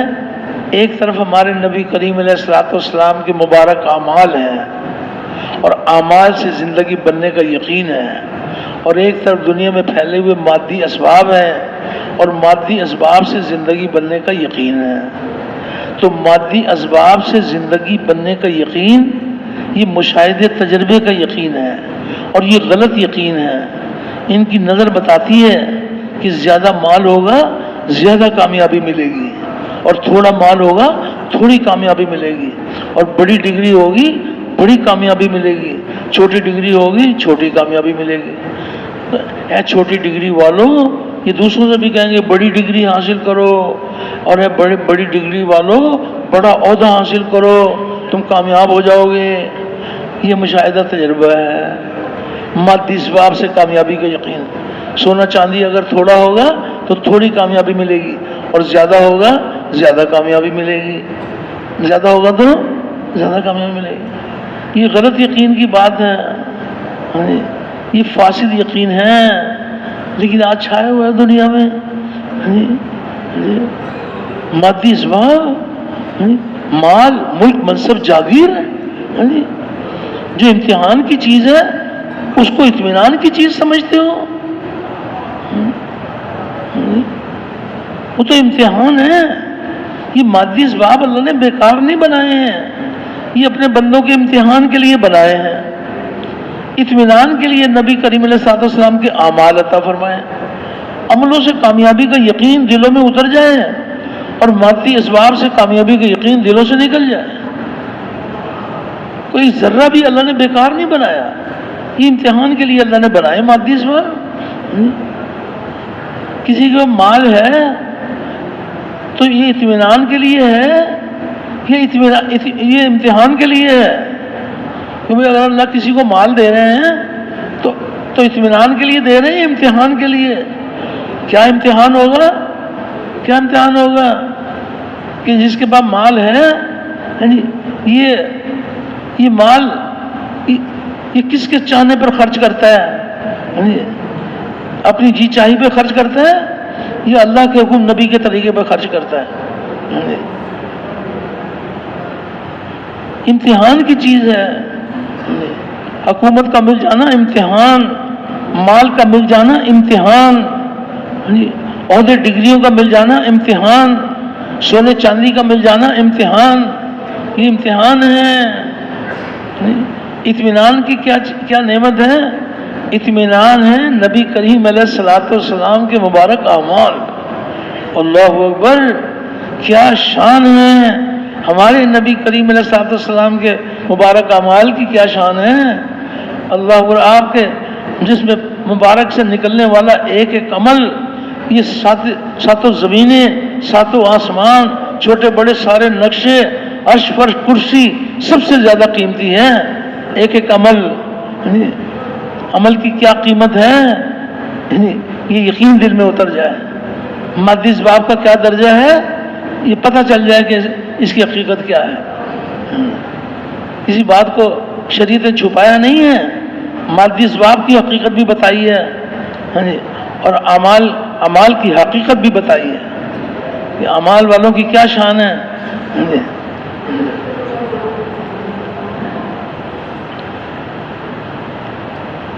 ایک ہے، اب سارے بھائی متوجہ نا بھائی، اللہ آپ کو بہت زیادہ خیر عطا فرمائے، اللہ تعالیٰ نے اجر عظیم اللہ پاک کے خزانوں سے ملے گا انشاءاللہ۔ تو ایک ہے، غور سے سننے کی بات ہے، ایک ہے نبی کریم صلی اللہ علیہ وسلم کے مبارک طریقوں کو سیکھنا، ایک ہے آپ صلی اللہ علیہ وسلم کے مبارک طریقوں کو سیکھنا، اور ایک ہے آپ کے طریقوں میں کامیابی کا یقین سیکھنا۔ جو صرف آپ کا طریقہ سیکھ لیں گے اور آپ کے طریقوں میں کامیابی کا یقین نہیں سیکھیں گے، وہ کبھی آپ کے طریقے پہ چلیں گے اور کبھی آپ کا طریقہ چھوڑ دیں گے۔ اور جو آپ کے مبارک طریقوں میں کامیابی کا یقین سیکھ لیں گے، بولی لگے گی، نبی کریم علیہ السلام کی اعمال کی قیمت لگائیں گے لوگ کہ تم عمل کو چھوڑو، اس کا تمہیں یہ معاوضہ ملے گا۔ لیکن جب اعمال سے کامیابی کا یقین دل میں اترا ہوا ہوگا، یہ اعمال کو نہیں بیچیں گے، مادی اسباب ملیں یا نہ ملیں، اللہ کا حکم نہ ٹوٹے اور نبی کا طریقہ نہ چھوٹے۔ تو آپ یہ فرما دیجئے کہ صرف آپ کا طریقہ سیکھنا ہے یا آپ کے طریقوں میں کامیابی کا یقین بھی سیکھنا ہے؟ کیوں جی، کیا سیکھنا ہے بھائی؟ ہاں، آپ کے مبارک طریقوں میں کامیابی کا یقین۔ کامیابی اللہ کے ہاتھ میں، اور اللہ کے خزانوں سے کامیابی لینے کا ذریعہ اللہ کے احکامات ہیں۔ ہمارے نبی کریم علیہ السلام نے اللہ کے حکموں پر چلنے کے ہمیں طریقے بتلائے ہیں۔ ہم اللہ کی ذات پر یقین کرتے ہوئے اس کے حکم کو اپنے پیارے نبی کریم علیہ السلام کے طریقے سے پورا کریں گے، اللہ ہمیں دونوں جہانوں میں کامیاب کریں گے۔ تو ایک طرف اعمال کے یقین والے اور ایک طرف مادی اسباب کے یقین والے۔ تو نشانی بتائی گئی ہے کہ جو مادی اسباب کے یقین والے ہیں ان کی کیا نشانی ہے، اور جو نبی کریم علیہ السلام کے اعمال کے یقین والے ہیں ان کی کیا نشانی ہے، وہ نشانی بھی بتائی گئی ہے۔ بس اتنی گزارش ہے کہ ایسا نہ ہو کہ ہم کسی کے بارے میں ہم تولنے لگ جائیں کہ یہ تو بھائی یہ تو مادی اسباب کے یقین والے نظر آتے ہیں۔ نہیں، کسی کے بارے میں بدگمانی نہیں کرنی چاہیے، سب کے بارے میں اچھا گمان۔ اللہ جانتے ہیں کہ کون اعمال کے یقین والے ہیں اور کون مادی اسباب کے یقین والے ہیں۔ ہمیں تو نشانی کا فائدہ جب ہو سکتا ہے کہ ہم اپنا جائزہ لے لیں کہ جو نشانی بتائی جا رہی ہے اعمال کے یقین والوں کی، تو میرا شمار اعمال کے یقین والوں میں اس فہرست میں ہوتا ہے یا مادی اسباب کی فہرست میں ہوتا ہے۔ اپنا جائزہ لینا آسان ہے اور مفید بھی ہے، لیکن اس کے لیے بڑی توجہ کی ضرورت ہے۔ توجہ پوری ہوگی تو پھر تو بات بن جائے گی، اگر دھیان کہیں اور چلا جائے گا تو پھر بات جو ہے نا اوپر سے گزر جائے گی۔ دیکھنے میں نظر آئے گا، ہمارا تو گمان ہے کہ سب کے سب جو بیٹھے ہوئے ہیں تو یہاں پر یہ ایمان و یقین کی بات سن رہے ہیں، یہ یہاں پر موجود ہیں، ہمارا تو یہ گمان ہے۔ لیکن اگر کوئی اللہ نہ کرے کوئی یہاں بیٹھا ہوا ہے اور وہ ابھی واپس گھر گیا نہیں ہے، اور وہ گھر جانے سے پہلے گھر گیا ہوا ہے اور گھر کے بارے میں سوچ رہا ہے، بیوی بچوں کے بارے میں سوچ رہا ہے، تو پھر تو پوری بات سمجھ میں نہیں آئے گی۔ تو ہمارا تو گمان ہے کہ سب کے سب جو ہے نا وہ سب کے سب جو ہے نا یہاں ماشاءاللہ دھیان سے بیٹھے ہوئے ہیں۔ لیکن اگر کوئی اللہ نہ کرے کوئی صاحب ایسے ہیں کہ وہ جو ہے نا وہ سوچ رہے ہیں کہ بھئی اب چلہ پورا ہو گیا، 3 چلے پورے ہو گیا، واپسی کی بات کی آخری مجلس ہوگی اور بس اس کے بعد گھر جائیں گے. اور جو اگر کوئی واپس جانے سے پہلے واپس گیا ہوا ہے تو یہ گزارش ہے کہ وہ اسی مجلس میں واپس آ جائے, انشاءاللہ بہت فائدہ لے کے جائے گا. ہاں جی, واپسی سے پہلے واپس ہو جانا اچھی بات ہے کہ بھائی واپسی سے پہلے واپس ہو جانا اچھی بات نہیں ہے, ابھی تو ہم اللہ کے راستے میں ہیں, اور جو جا رہے ہیں اللہ کے راستے میں ان کا تو کہنا ہی کیا. اچھا جی, تو نشانی یہ بتائیے جو مادی اسباب کے یقین والے ہوتے ہیں نا, جن کا یقین ہوتا ہے کہ زیادہ مال ہوگا زیادہ کامیابی, تھوڑا مال ہوگا تھوڑی کامیابی, اور بڑی ڈگری ہوگی بڑی کامیابی, بڑی حکومت ہوگی بڑی کامیابی, ان کی نشانی یہ بتائی ہے کہ یہ نبی کریم صلی اللہ علیہ وسلم کے اعمال کو یہ ذبح کرتے ہیں. مادی اسباب کے یقین والے یہ اعمال کو ضائع کرتے ہیں اور مادی اسباب کو جمع کرتے ہیں, اور اللہ کو دکھاتے ہیں کہ اللہ آپ ہمارے مال کو دیکھیں ہمارے پاس کتنا مال ہے, آپ ہماری حکومت دیکھیں کتنی بڑی حکومت ہے, ہماری وزارت دیکھیں ہماری وزارت کیسی ہے. یہ مادی اسباب کے یقین والے یہ اعمال کو ضائع کریں گے. اگر کسی کی جان لے کر مال ملتا ہے اس کی جان لے لیں گے. کسی ایک انسان کا قتل, کتنے انسانوں کا قتل ہے, سارے انسانوں کا قتل ہے, لیکن یہ جو کسی کو قتل کر رہے ہیں تو کس وجہ سے, کس یقین کی وجہ سے کر رہے ہیں کہ بھائی یہ کیا, ان کا کیا یقین ہے, ان کا یقین ہے کہ مال سے ہماری زندگی بنے گی. بہنوں کا حق کھا جاؤ, اگر ان کا حق ادا کرو گے تو زمین کم ہو جائے گی, ہمارا مال کم ہو جائے گا, یہ بہنوں کا کھا جائیں گے. مادی اسباب کے یقین والے یتیم کا مال کھا جائیں گے, قرض لیں گے, ہاں جی, تو بس وہ بیچارہ قرض دینے والا, ہاں جی, وہ پیچھے پیچھے ہوگا اور یہ آگے آگے ہوں گے. تھکا دیں گے, قرضہ لیے اس کی ادائیگی کے پیچھے پیچھے تھکا دیں گے. کیا ہے کہ ان کو پتہ ہی نہیں ہے کہ امال کی کیا قیمت ہے. شہید کے اوپر معاف ہو جائے گا قرضہ, کیونکہ قرضہ شہید ہو جائے آدمی تو قرض معاف ہو جائے گا. لیکن یہ یقین کی خرابی والے, مال کے یقین والے, یہ سارے جرم کر لیں گے سونے چاندی کی خاطر, حکومت کی خاطر. لاکھوں لاشیں گرتی ہیں, گر جائیں, ہمیں حکومت مل جائے ہمیں. یہ نشانی ہے مادی اسباب کا. اب وہ نشانی دیکھیے جو اعمال کے یقین والے ہیں, ان کی کیا نشانی ہے. اللہ کرے کہ ہم سب کے سب وہ نشانی ہمیں ظاہر ہو جو اعمال کے یقین والوں کی نشانی ہے. اعمال والوں کی شان ہے کہ یہ مادی اسباب اللہ پاک ان کو ضرور دیں گے. جو اعمال کے یقین والے ہیں نا, ان کو مادی اسباب ضرور دیں گے, اور دیکھیں گے کہ یہ کون سے یقین والے ہیں. یہ بات نہیں ہے کہ جو مادی اسباب کے یقین والے ہیں ان کو مادی اسباب ملیں گے, نہیں, اعمال کے یقین والوں کو اللہ پاک مادی اسباب دیں گے, اور یہ دیکھیں گے کہ ان کا یقین کہاں پر ہے. امتحان لیں گے مادی اسباب دے کر. ایک صاحب, انہوں نے ایمان سیکھا ہوا تھا کہ کامیابی اللہ کے ہاتھ میں ہے, اللہ کے سوا کوئی کامیابی دینے والا نہیں ہے, اور کامیابی کا ذریعہ اللہ کے احکام ہیں.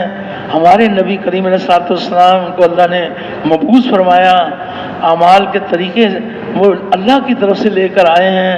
ہمارے نبی کریم علیہ السلام کے اعمال یہ کامیابی کا ذریعہ ہے. یہ یقین سیکھا ہوا تھا. اللہ نے امتحان کے طور پر ان کو وزارت کی کرسی دے دی. سارے بھائی متوجہ ہیں, کس کو دے دی وزارت کی کرسی؟ کون سے یقین والے کو؟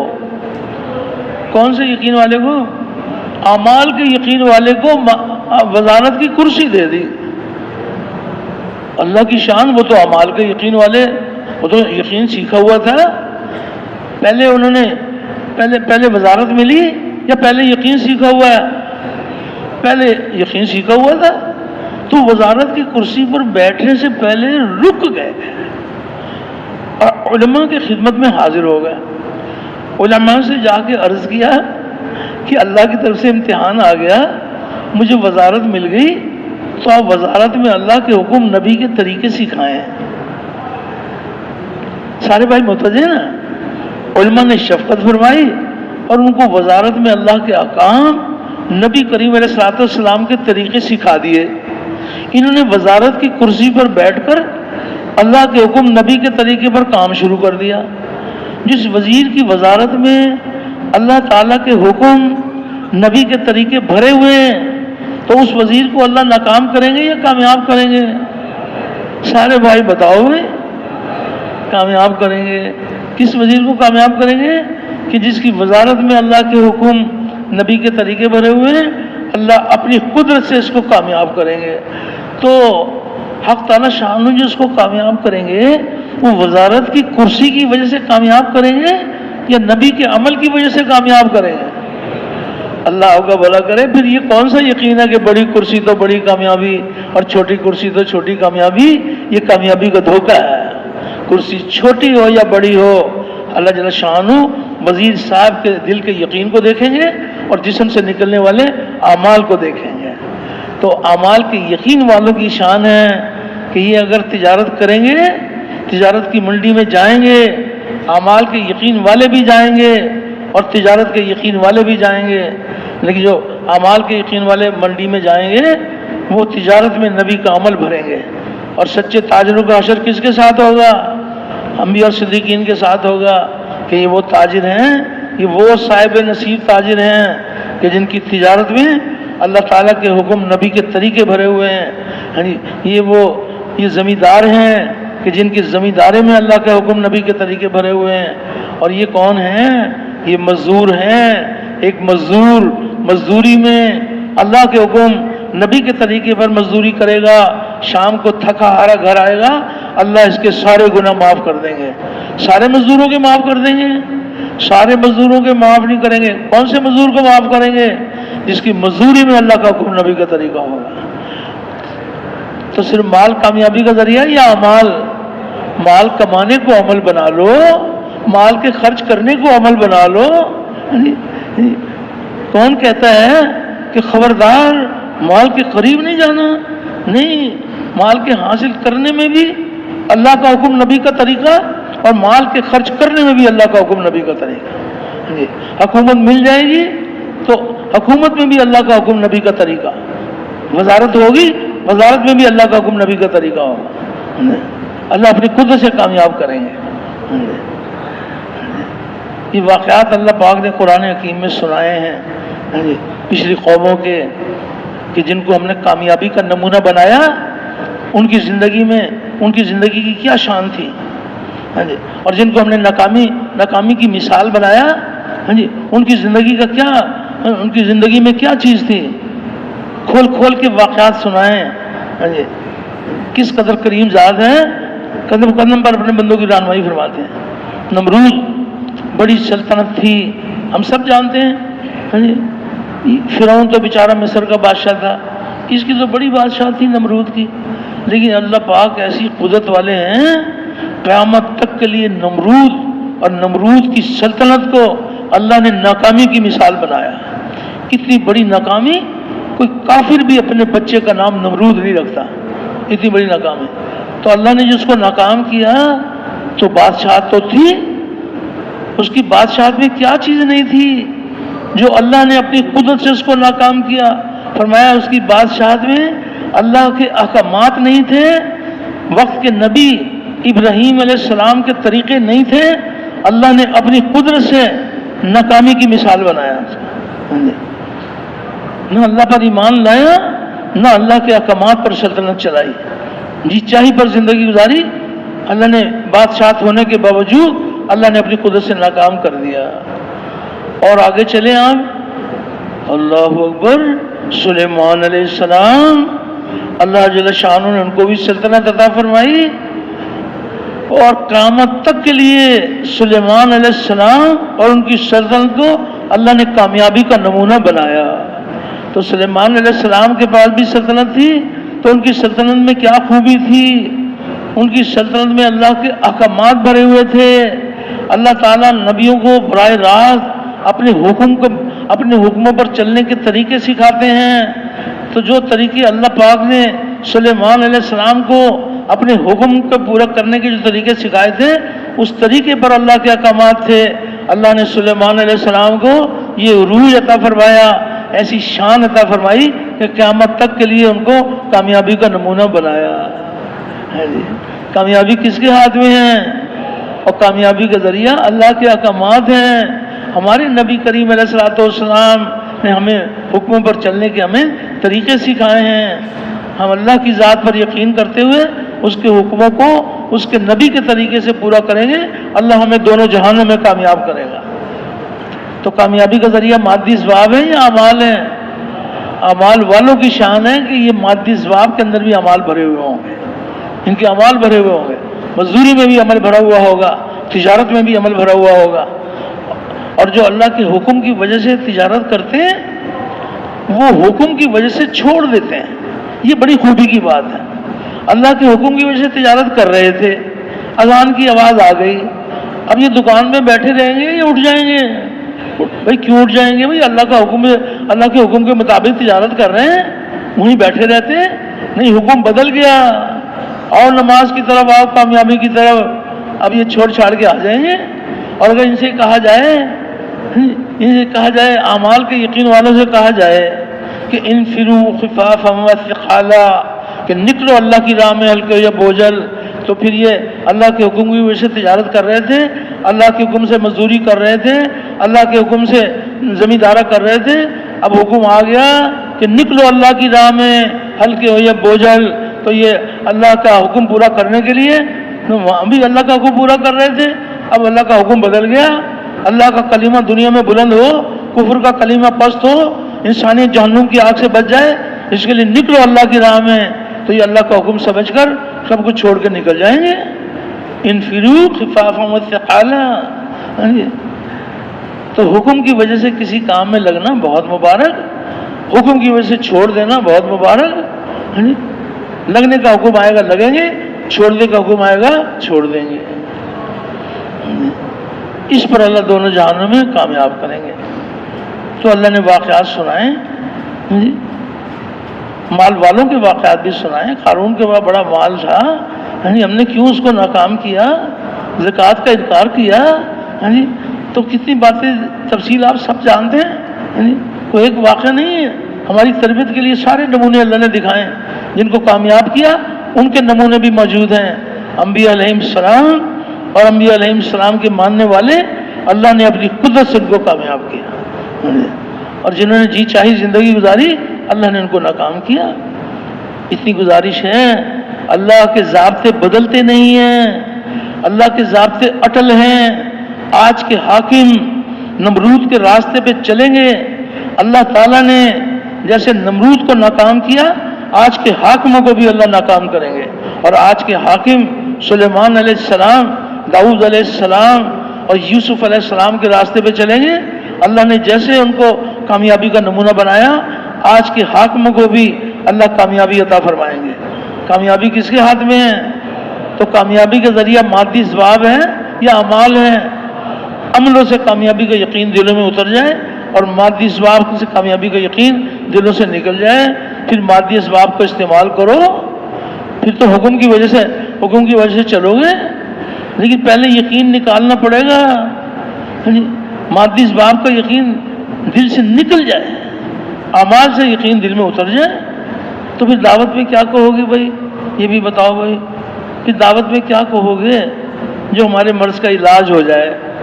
کیوں جی ہم سب چاہتے ہیں کہ مادی اسباب سے کامیابی کے یقین ہمارے دلوں سے نکل جائے، کیوں جی ہم سب چاہتے ہیں؟ نہیں چاہتے ہیں؟ اور اکیلے کے لیے چاہتے ہیں یا پوری امت کے لیے چاہتے ہیں؟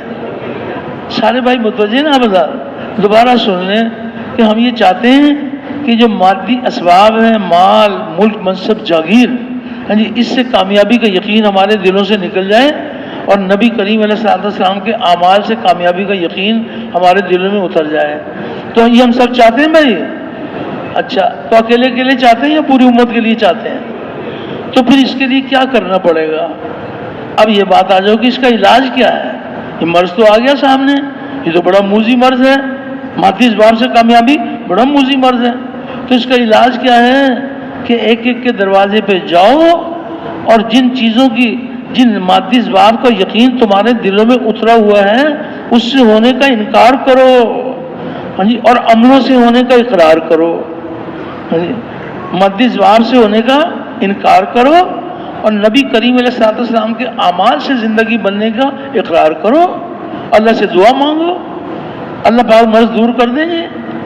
لیکن گول مول باتیں نہ کریں۔ دعوت کے اندر ایک ہے کہ بھئی جن کو دعوت دے رہے ہیں، بھئی مال والے کو دعوت دے رہے ہیں، اس کی مال کی رعایت رکھ کے دعوت دو، ہاں جی، ڈگری والے کو اس کی ڈگری کی رعایت رکھ کے دعوت دو، تو پھر بات نہیں بنے گی، ہاں جی۔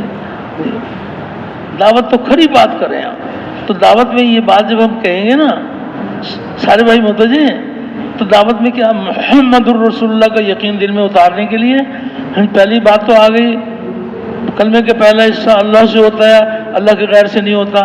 اب دعوت میں کیا کہیں گے کہ زندگی اللہ بناتے ہیں، ہمارے نبی کریم علیہ السلام کے اعمال پر بناتے ہیں۔ تو دعوت دی جائے کہ مال سے، مال والوں سے، سارے بھائی متوجہ، ایک ہے مال کا یقین دل سے نکل جائے، اور ایک ہے مال والوں کا یقین بھی دل سے نکل جائے۔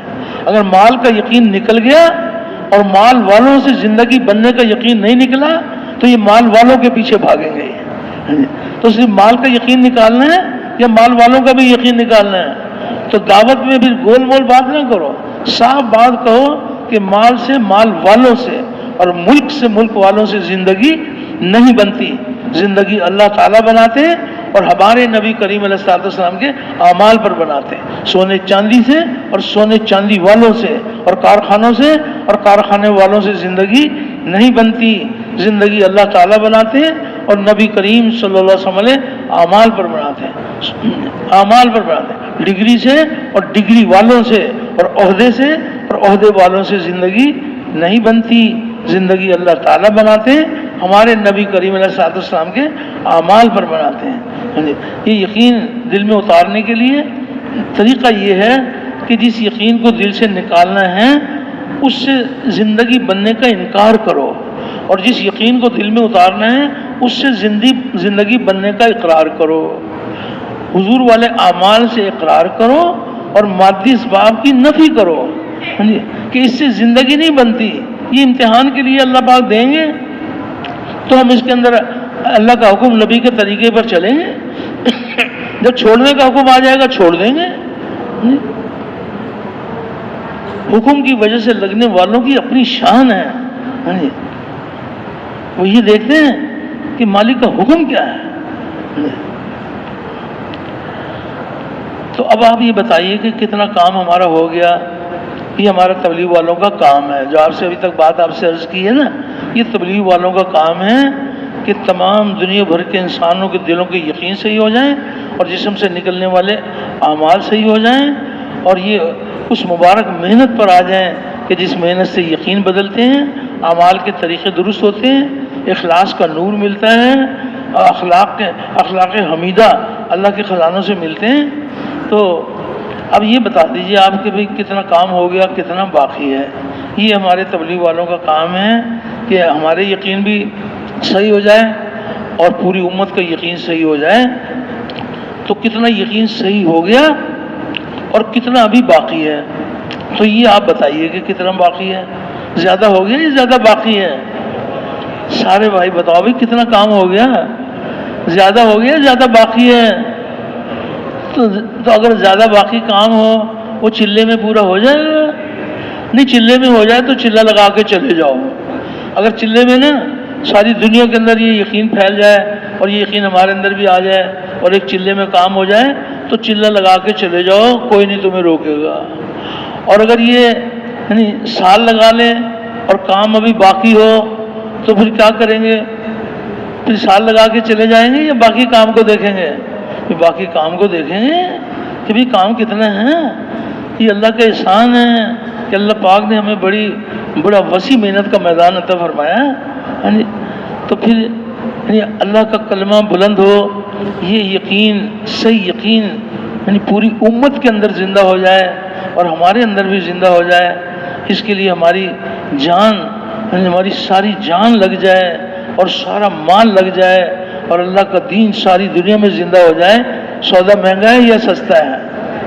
تو ساری جان، سارا مال لگانے کے لیے تیار ہیں؟ اللہ آپ کو بہت جزائے خیر عطا فرمائے۔ تو اب یہ دیکھو، یہ فکر کی بات ہے کہ اللہ پاک ہم سب کی طبیعت فرمائیں۔ آج طبیعت میں تو یہ تھا، لیکن وہ تو جو ہم تو یہی تو دعوت دے رہے ہیں، جو اللہ چاہتے ہیں وہ ہوتا ہے۔ آج جی میں یہ تھا کہ آج پورے کے پورے 6 نمبر سنانے ہیں مجمع کو، اپنے دل کو نشانہ بنا کر 6 نمبر سنانے ہیں۔ لیکن ابھی وہ گاڑی بھی بھاگ رہی ہے، ابھی پہلا نمبر بھی ابھی باقی ہے، تو اب کیا کریں بھائی، بتاؤ جی کیا کریں؟ نہ یار ایسا نہ کرو بھائی، کو وقفہ بھی دو، ورنہ تو جناب علی کہیں گے بھائی یہ تو جناب یہ تو ان کو دوبارہ بھی بلانا ہے نا سب کو۔ اگر ابھی 10 بجے تک بٹھا لیں گے تو پھر جناب وہ کہیں گے جی اب بتاؤ اب ہم جماعت میں کیسے آئیں گے۔ تو خیر بہرحال انشاءاللہ چلو، آپ ساری بات سنتے رہتے ہیں، اور ابھی جتنی زندگی ہے انشاءاللہ بات کا کہنا سننا یہ ہماری بڑی حاجت ہے، بڑی ضرورت ہے۔ اگر کہنے سننے میں بھی بات نہیں آئے گی تو پھر بتائیے عمل میں کیسے آ جائے گی؟ پہلے عمل میں آئے گی، پہلے کہنے سننے میں آئے گی؟ تو کہنے سننے میں اگر جو سستی کریں گے تو پھر عمل تک کیسے پہنچیں گے؟ اس لیے جو ہے نا الحمدللہ یہ کہنا سننا بھی بہت مبارک ہے، تاکہ ہم عمال پر آ جائیں۔ تو اب آپ یہ بتائیے کہ اللہ جل شانہ ہم سب کی تربیت فرمائیں کہ ہم جس درجے کی اس میں قربانی کر رہے ہیں اللہ اس کو قبول فرما لے۔ ہر ایک کی قدردانی کرنی چاہیے۔ اللہ ہی جانے اس مجمع میں کون کتنی بڑی قربانی کے ساتھ بیٹھا ہوا ہے۔ یہاں پر کوئی کسی کو تفصیل تو بتاتا نہیں ہے۔ یہ تو نہیں ہوتا کہ وہ آ کر سارا حال بتائیں گے کہ جی میں جو اللہ کے راستے میں نکلا ہوں تو کیا کیا حال مجھ پر گزرا ہے، تو وہ اللہ کو بتاتے ہیں اور اللہ پاک کو بھی رحم آتا ہے۔ باقی ہمیں اتنی بات تو اپنا جائزہ بھی لے لیں تو سمجھ میں آ جاتی ہے کہ نکلنا کتنی بڑی قربانی ہے۔ گھر کا آرام چھوڑنا، بچوں کی جدائی برداشت کرنا، اپنا مال خرچ کرنا، گرمی سردی برداشت کرنا، رہتے ہیں ٹھنڈے علاقے میں اور تشکیل ہو جاتی ہے گرم علاقے میں۔ اب جناب 6 گھنٹے وہاں بجلی نہیں آتی، لیکن اللہ کا شکر ہے جماعتیں ماشاءاللہ کام کرتی ہیں۔ تو اللہ کا شکر ہے کہ یہ صورت تو اللہ نے پیدا فرما دی کہ سب کچھ قربان کرتے ہیں، اللہ کے راستے میں نکلتے ہیں۔ لیکن جس درجے کی قربانی کر رہے ہیں اللہ اس کو بھی قبول کر لے، لیکن قربانی کی کس چوٹی پر پہنچنا ہے اس کو بھی سامنے رکھیں۔ ایسا نہ ہو کہ ہم سمجھیں کہ ہم بس ہم آخری درجے میں پہنچ گئے، نہیں، ہمارے لیے ابھی بڑا میدان وسیع ہے۔ صحابہ کے مبارک دور ہمارے سامنے ہوگا تو پھر یہ بات سمجھنی آسان ہو جائے گی کہ ہماری قربانی کا کیا درجہ ہے، اللہ اس کو بھی قبول کر لے، اور صحابہ کی قربانیوں کا کیا درجہ ہے، اور انہوں نے کیسی قربانیوں کے ساتھ اللہ کے دین کا کام کیا۔ تو ایک واقعہ نہیں ہے، بہت سارے واقعات ہیں۔ ان واقعات کو سننے سے ہمارے اندر بھی جذبہ پیدا ہوتا ہے کہ یا اللہ جب آپ نے صحابہ کو ایسا نمونہ بنایا تو ہم بھی تیرے بندے ہیں، چلو کچھ نہیں تو ہمیں کچھ حصہ ان کا ہمیں بھی عطا فرما دے کہ ہم بھی اس طرز کے اوپر قربانیاں کریں۔ صحابہ کے مبارک دور میں یہ محنت ایسی قربانی کے ساتھ ہو رہی تھی کہ جہاں کے لیے کہا جائے، جس کے ساتھ کہا جائے، جس حال میں کہا جائے، سارے مشاغل چھوڑ کر اللہ کی راہ میں نکل جائیں، جو پاس ہو وہ لے لیں۔ مقام پر ہوں تو مقام پر رہتے ہوئے بھی دین کی محنت کو مقدم کر کے چلنا۔ اس صحابہ کے مبارک دور میں یہ بات ملتی ہے کہ اللہ کے راستے میں نکلنے کی آواز سن کر صحابہ رضوان اللہ علیہ مجمعین ایسے جمع ہو جاتے تھے جیسے پکے نمازی اذان کی آواز سن کر مسجد میں جمع ہو جاتے ہیں، ایسے اللہ کے راستے کی آواز سن کر ایسے جمع ہو جاتے تھے، اور کوئی حال رکاوٹ نہیں بنتا تھا۔ اس وقت یہ نہیں کہتے تھے کہ ابھی تو ہماری بجائی کا وقت ہے، جانا تو بہت ضروری ہے، لیکن بھائی اتنا وقفہ تو دے دو کہ ہم اپنی بجائی تو کر لیں۔ نہیں، پکی فصل کو چھوڑ کر کہ ابھی ہماری کٹائی کا وقت ہے، تو ابھی ذرا کٹائی سے فارغ ہو جائیں پھر جائیں گے۔ صحابہ کے دور میں یہ بات نہیں ملتی کہ ایک حال میں کریں گے ایک حال میں نہیں کریں گے۔ نہ کرنے سے تو بہتر ہے، ایک حال میں کرنا ایک حال میں نہ کرنا، نہ کرنے سے تو بہت بہتر ہے۔ لیکن آپ دیکھیے کہ صحابہ کی زندگی میں نمونہ ہے کہ وہ ہر حال میں اللہ کے دین کا کام کرنے والے تھے۔ ایک طرف مال کمانے کا تقاضا ہے اور ایک طرف جو دین کی محنت کا تقاضا ہے۔ دو کام ایک وقت میں کر نہیں سکتے، یا تو مال کمانے کا تقاضا قربان کریں یا دین کا تقاضا قربان کریں۔ تو یہ صحابہ کی شان ہے کہ مال کمانے کا تقاضا قربان، قربان بدن کے تقاضے قربان، بیوی بچوں کے تقاضے قربان، جب نکلنے کے لیے کہا جائے تو اللہ کے راستے میں نکل گئے۔ اور وہاں یہ بات نہیں تھی کہ بھی چلے 3 چلے کے لیے نکلنا ہے، نہیں، ایک طرف سے آئے ہیں تھکے ہارے ہیں، ایک طرف سے تشکیل ہوئی تھی کام کر کے آئے ہیں، اب جی میں تھا کہ بچوں سے ملیں گے، اب گھر والوں سے ملیں گے، ایک طرف سے آئے اور دوسری طرف پھر بھیج دیے گئے اور ان کی چاہتیں سینوں میں اٹکی رہ گئیں۔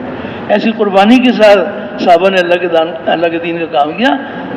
پوری کی پوری سب بھوک کی وجہ سے گر جاتی ہے، ایک صحابی بھی اٹھ کے یہ نہیں کہتے کہ یا اللہ یا رسول اللہ صلی اللہ علیہ وسلم ہم آپ کے ساتھی ہیں، آپ ہماری کچھ بھوک کا انتظام تو کریں، نہیں، اس حال میں بھی اللہ کے دین کا کام کرنے والے۔ ایک کھجور کھانے کو ملے، ایک کھجور کھا کے اللہ کے دین کا کام کیا، کھجور ملنی بند ہو گئی، کھجور کی گٹھی چوس کے اللہ کے دین کا کام کیا۔ وہ ایک قربانی ہے صحابہ کی، کیسی کیسی قربانیاں کی گئی ہیں۔ خیر اس کی تفصیل تو آپ حضرات ماشاءاللہ سنتے رہتے ہیں۔ صحابہ کے دور میں ایک اور بڑی خوبی یہ تھی کہ دنیا کی محنتوں کو گھٹایا گیا تھا اور دین کی محنت کو بڑھایا گیا تھا۔ آج ہم سے بڑا جو ظلم ہوا وہ یہ ہوا کہ ہم نے دنیا کی محنتوں کو سر چڑھا دیا کہ ہائے روزی کیسے ملے گی، اگر دنیا کی محنت کو کم کر دیں گے کیسے پلیں گے ہم، تو دنیا کی محنتوں کو بڑھا لیا اور دین کی محنت کو گھٹا دیا۔ تو اللہ پاک ہمارے بھی حوصلے بلند کر دے کہ ہم بھی دنیا کی محنتوں کو گھٹا دیں۔ اگر کوئی ایسے بہادر ہو، ایسا ان کے حوصلہ بلند ہو جائے کہ یک بار دنیا کی محنت کو گھٹا دیں اور یک بار دین کی محنت کو بڑھا دیں، بہت مبارک۔ لیکن اگر کوئی کسی کے لیے یہ بات مشکل ہو، اتنا تو ہم سب کر سکتے ہیں کہ دنیا کی تھوڑی تھوڑی محنت کو کم کر دیں اور دین کی تھوڑی تھوڑی محنت کو بڑھا دیں، اسی طرح مسلسل دنیا کی محنت کو کم کرتے چلے جائیں اور دین کی محنت کو بڑھاتے چلے جائیں، اللہ پاک وہ دن دکھا دیں گے کہ دین کی محنت، دنیا کی محنتیں دین کی محنت کے تابع ہو جائیں گے۔ ایک ہے کہ دین کی محنت دنیا کی محنت کے تابع ہے کہ ابھی ہمارا تجارتی سیزن ہے، پہلے تجارتی سیزن سے جانا بہت ضروری ہے، انکار نہیں ہے، ضرور جائیں گے، لیکن ابھی ہمارا تجارتی سیزن ہے، ابھی ہماری فصل پکی ہوئی ہے، ابھی ہماری بجائی کا وقت ہے، ابھی جو ہے نا ابھی موسم بڑا گرم ہے، گرمی میں کیسے جائیں۔ صحابہ نے ایسی مثال قائم کی کہ تبوک کے موقع پر اتنی شدید گرمی ہے اور فصل پکی ہوئی ہے اور مقروض ہیں، قرضہ سر چڑھا ہوا ہے، کھلی آنکھوں سے نظر آ رہا ہے کہ بس فصل کو توڑیں گے اور ہمارا قرضہ بھی ادا ہو جائے گا، اللہ نے ہم کو وافر روزی دی ہے، نظر آ رہے ہیں فصلیں پکی ہوئی ہیں اور شدید گرمی ہے۔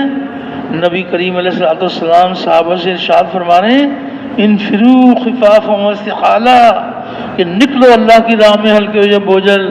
یہ ہے صحابہ کی شان کہ وہ سب کے سب شدید گرمی میں اور پکی فصل کو چھوڑ کر جانے کے لیے تیار۔ کتنے صحابی نہیں جا سکے تھے جناب؟ 3 صحابی نہیں جا سکے تھے۔ اللہ نے قیامت تک کے لیے سب کو نمونہ دکھایا کہ دیکھو یہ 3 صحابی ہیں جو نہیں جا سکے تھے، تو 50 دن ان کے کتنی اذیت کے ساتھ گزرے اور 50 دن کے بعد ان کی توبہ قبول ہوئی۔ یہ اللہ پاک نے ہم سب کے لیے نمونہ بنایا کہ وہ نہیں گئے تھے۔ اور کچھ ایسے بھی تھے کہ جن کے سفر تھا بڑے دور کا، تبوک کا سفر، سواری کا سفر تھا، تو ان کے پاس سواری نہیں ہے اور وہ بلا رہے ہیں اللہ کے سامنے کہ یا اللہ ہمارے پاس بھی سواری ہوتی، ہم بھی تیرے راستے میں نکلتے۔ تو وہ اس غم میں، اس فکر میں ان کے پاس انتظام نہیں تھا، وہ ٹھہر گئے۔ وہ ٹھہرتے نہیں تو کیا کرتے؟ ٹھہر گئے۔ اللہ پاک تو دلوں کا حال جانتے ہیں۔ تو نبی کریم علیہ الصلوۃ والسلام جب لشکر میں چلے گئے، روانہ ہو گئے، تو نبی کریم علیہ الصلوۃ والسلام نے جو اس وجہ سے نہیں جا سکے کہ وہ روتے ہوئے ان کو چھوڑ کر آئے کہ ہمارے پاس بھی انتظام ہوتا ہم بھی جاتے، تو نبی کریم علیہ الصلوۃ والسلام نے فرمایا وہ ہر وادی میں ہمارے ساتھ ہیں، جو نہیں جا سکے وہ بھی ہر وادی میں ہمارے ساتھ ہیں۔ ان کے دل کی تڑپ پر اللہ نے اپنی قدرت دکھائی، ایسی قربانیوں کے ساتھ اللہ کے دین کا کام کیا۔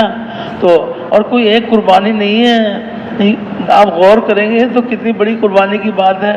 سب سے بڑی قربانی صحابہ کی کون سی ہے جی؟ سارے بھائی متوجہ ہیں بتا، سب سے بڑی قربانی کون سی ہے؟ ہم تو سمجھتے ہیں بیوی بچوں کی جدائی برداشت کرنا، اپنے گھر کا آرام چھوڑنا، اپنا مال خرچ کرنا، یہ ہمارے دور میں بڑی قربانی سمجھی جاتی ہے۔